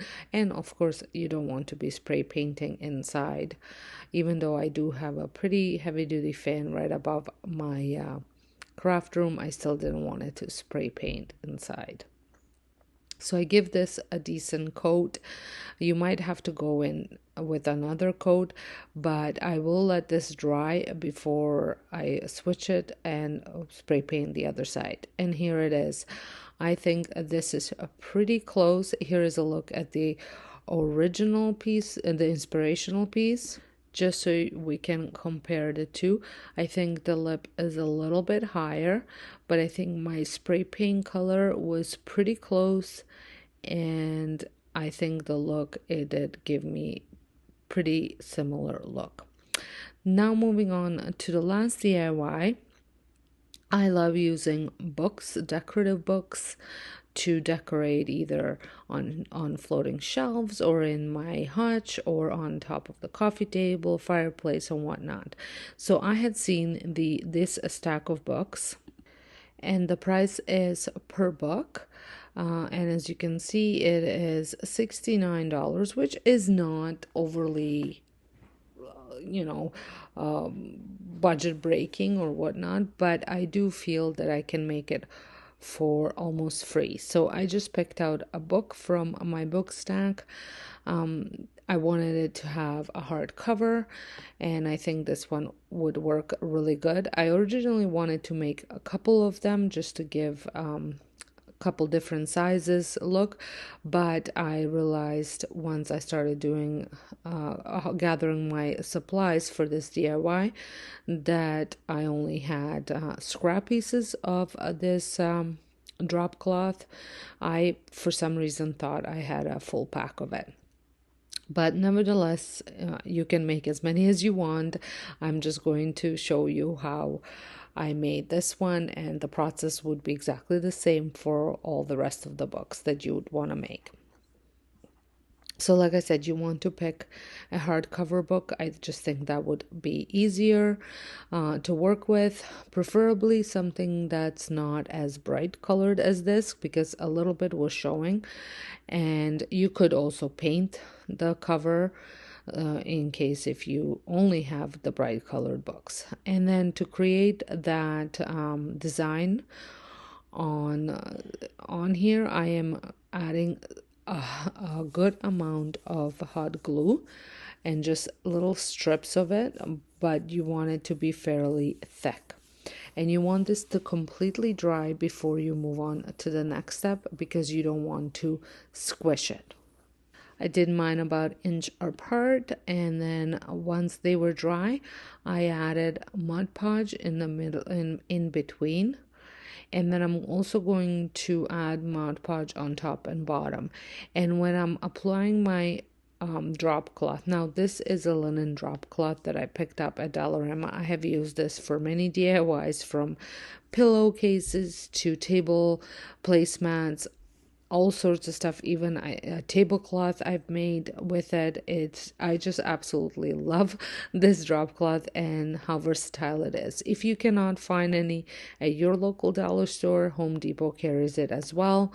It's a lot bigger pack, and at this point it might even be cheaper than at Dollarama what I was paying for it, because once you calculate the size of the roll. So when you are attaching this, you want it to be very tight, so there's no like loose pieces. It's not curling up anywhere. You want it to go very tight over top of this, so that way it can show all the little designs on it. So once I felt like it wasn't moving as much, I ended up adding some Mod Podge over top of it as well. And then once I finished on the top, I went ahead and added some onto the front cover and the back cover. And to keep the linen in place while the Mod Podge is curing, I did give it a little, a couple dots of hot glue on the inside and folded the linen into it. I actually end up using the hot glue for all the folds, just to make sure that it stays in place. Also going to clip it just to make sure it stays in place. And now I'm going to do the same thing on the other side.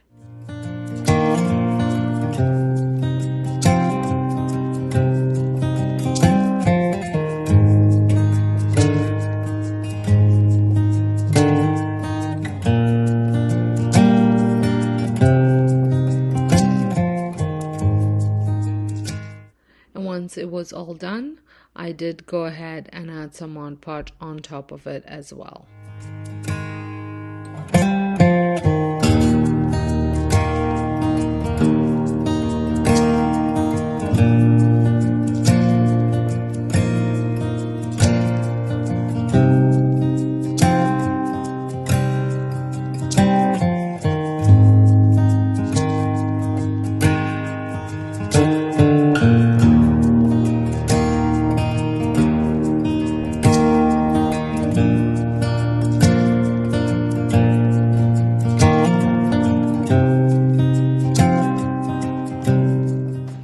And then, like I mentioned, for the folds, I'm going to be hot gluing them. But here I'm just showing you how nicely the design is showing up.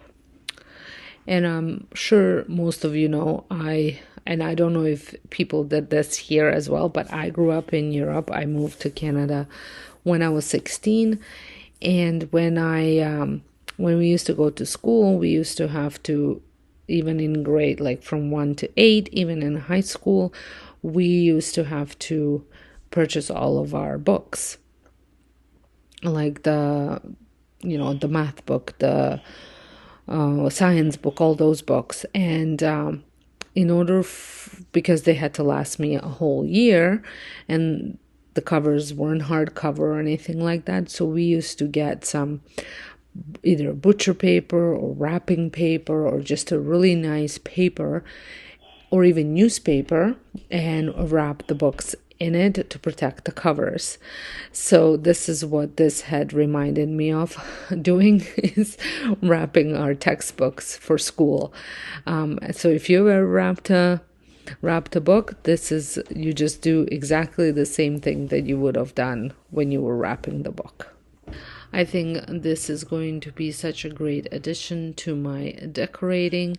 I'm thinking I might use it on a floating shelf just to lift some decor up, and it will add also a really nice look to it. Well, guys, let me know what you think. I think this turned out really nice. Again, like I said, I absolutely love the way it looks. I think it's going to be such a great addition to my decor. For my first project, I picked up this air dry clay at Dollarama for just $2, a total steal. It comes in terracotta, white, and gray, and I was excited to finally find the white one in stock. This clay is soft, very easy to work with, and I've actually used it with my daycare kids too. Great quality for the price. To create a more vintage modern take on the classic wooden farmhouse bead garland, I rolled out the clay into a long snake, kind of like a sausage shape.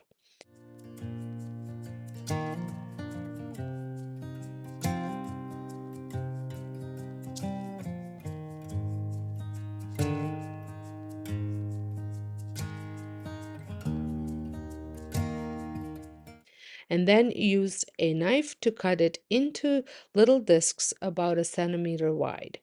I didn't worry about making them perfect. These are meant to feel handmade and organic. My inspiration was this Castillo clay beads from Junlaloy, which retails for $89. I saw Evelyn Hernandez use them in her decor and they looked stunning. But I knew I could create a budget-friendly DIY version for just a few dollars. Let me know in the comments, would you make these clay beads in a neutral color like I did, or would you go bold with a deeper tone? To make the holes, I used a straw. Anything like a chopstick or skewer will work. Just make sure it's wide enough for the string or rope you'll be using later.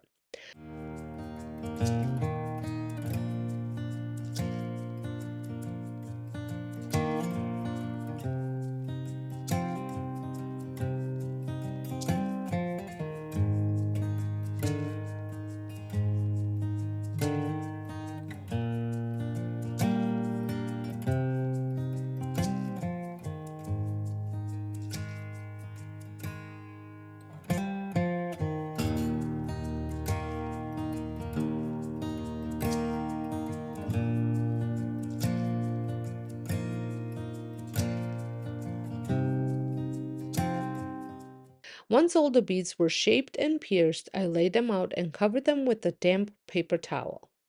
This helped the clay dry slowly and evenly, no cracks.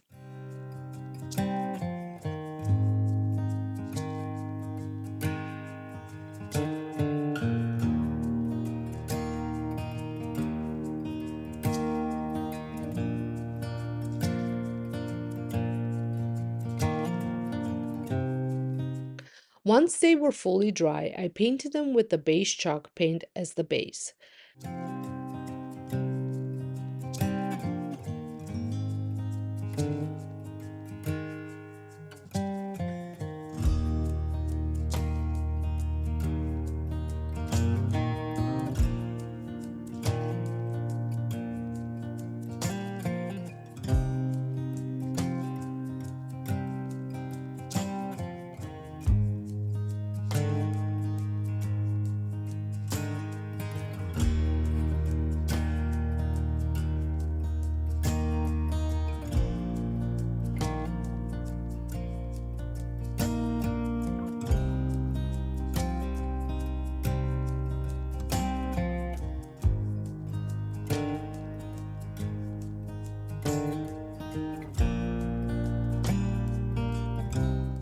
Then I mixed a small amount of black acrylic paint into the beige to deepen the color, and dabbed it on using a lightly damped paper towel to give the beads more depth and dimension.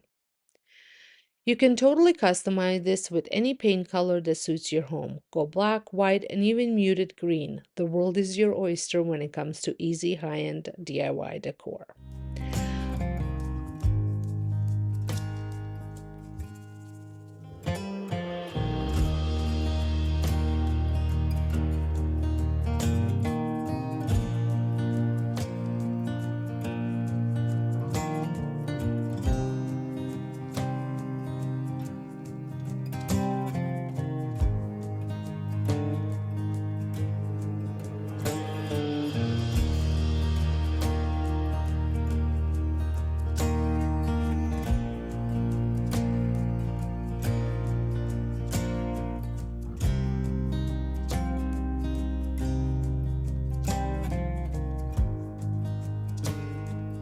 Once everything was dry, I threaded them into some butcher twine, alternating between round and flat beads for an effortlessly organic look. I kept the pattern random to keep it feeling neutral.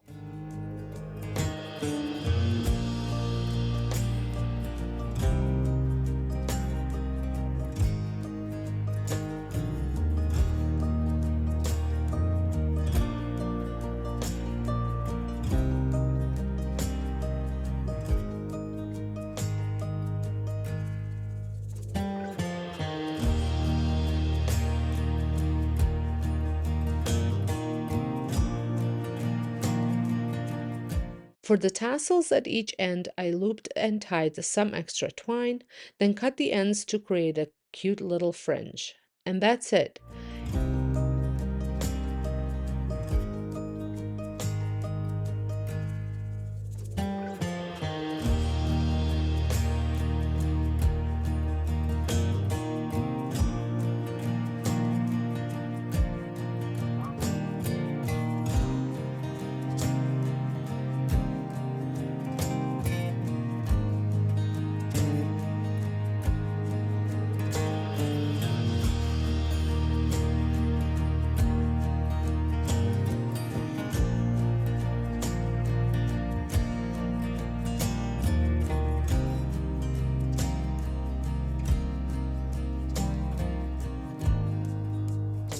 These look so chic, handmade, and high-end, but they cost just over $2 to make.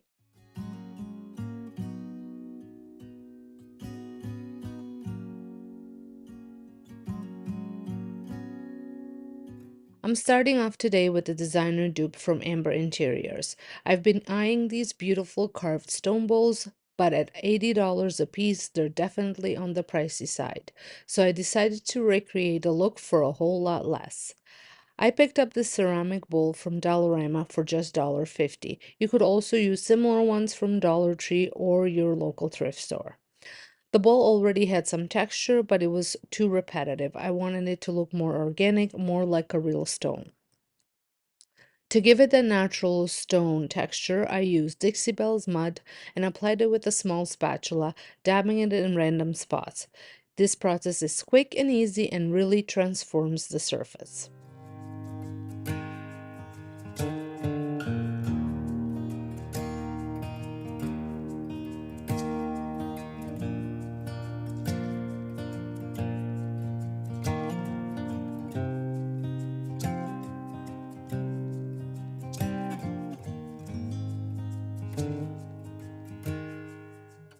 Once the mud was dry, I painted the bowl using Dixie Belle's Ecru chalk paint, dabbing it on lightly with a damp paper towel.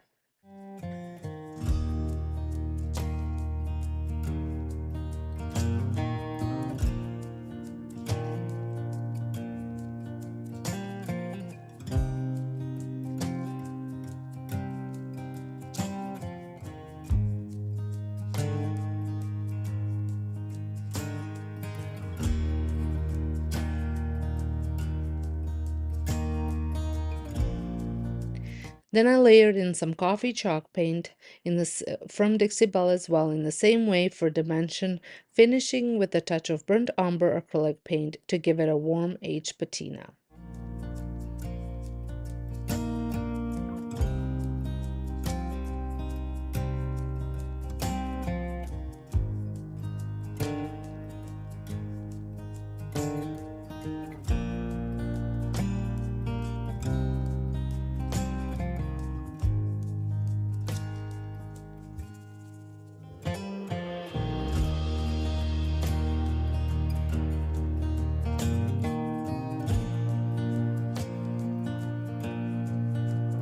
Amber Interiors suggests using these bowls as they are, or as candle holders or incense sand bowls. So that is exactly what I did.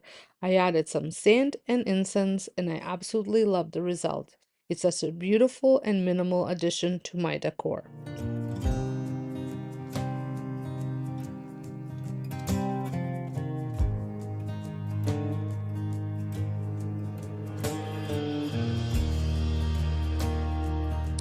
Speaking of incense, while browsing Amber Interior's site, I came across another beautiful incense holder that inspired my next DIY.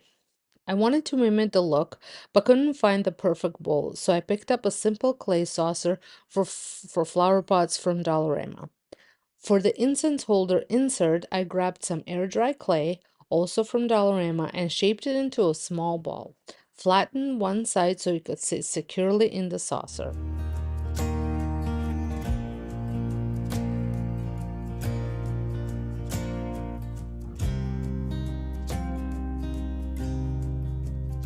Using an incense stick, I made multiple holes, some slightly larger than others, to accommodate different sizes.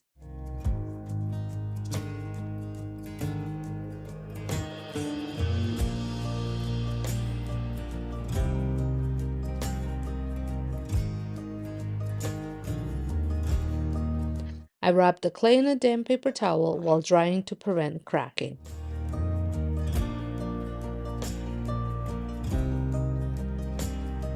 While the clay dried, I painted the saucer with Dixie Belle's Midnight Skies chalk paint, which is a rich dark blue-black. Once dry, I added depth with a mix of burnt umber and coffee chalk paint, lightly brushing it inside the saucer to replicate the dimension in the inspiration piece.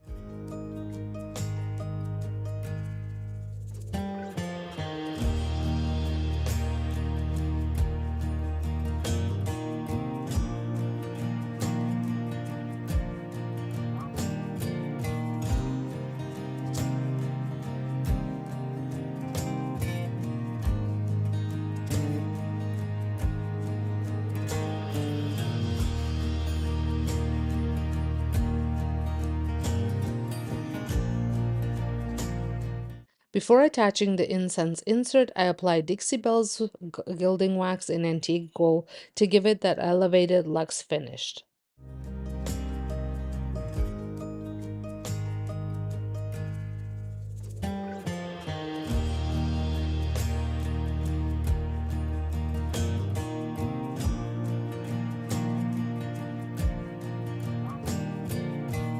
Once the gilding wax was on, I used Gorilla Glue to glue the piece to the little tray. So once assembled, it turned out to be such a chic, high-end looking piece, perfect on a coffee table tray or a shelf.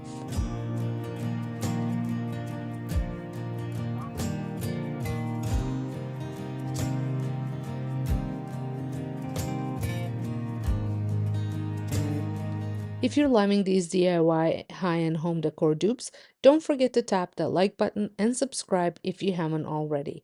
I share new budget-friendly designer DIYs every single week, and you won't want to miss what's coming up next. Next up is a gorgeous designer vase dupe, the Santiago vessel from Amber Interiors, which sells for a jaw-dropping $400. Mine just $3 from the thrift stores. While the shape was very similar, my size was much smaller. So I prepped the glass vase using Isabel's bonding boss, a primer that helps paint adhere to tricky surfaces like glass.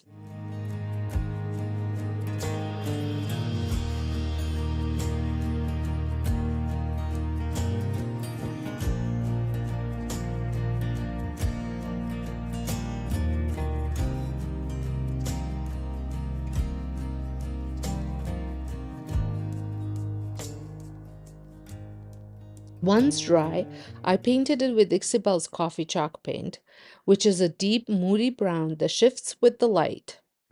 It sometimes looks black, sometimes brown, and adds such a beautiful richness and organic designer feel.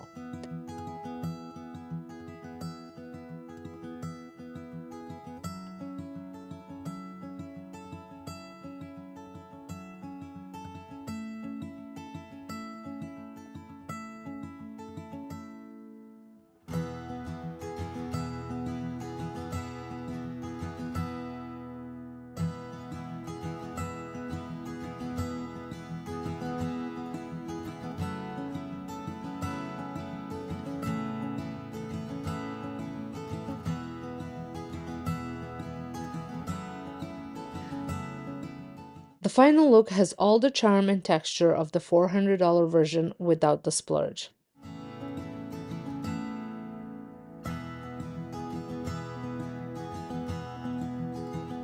Lastly, I wanted to include a beautiful wooden accent stool that my friend Sandra actually found for me on the side of the road.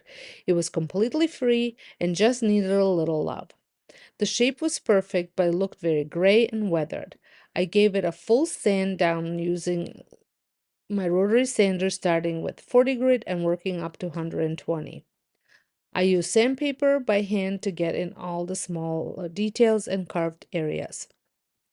Although I don't have a specific store dupe for this one, you can find stools in various prices, also vintage and new, on Etsy and many other high-end store sites.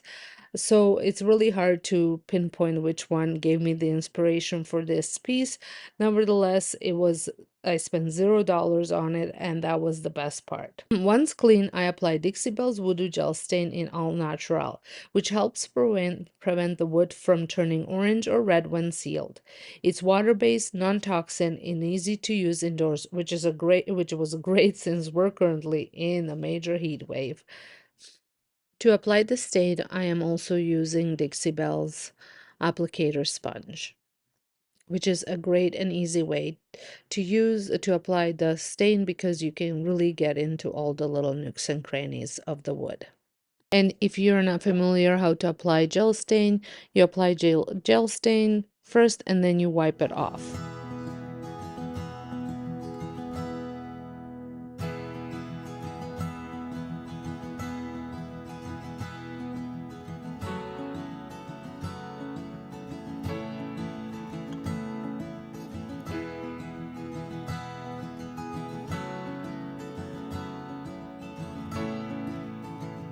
To finish it off, I seal it with Dixie Belle's Gator Hide using the blue applicator sponge.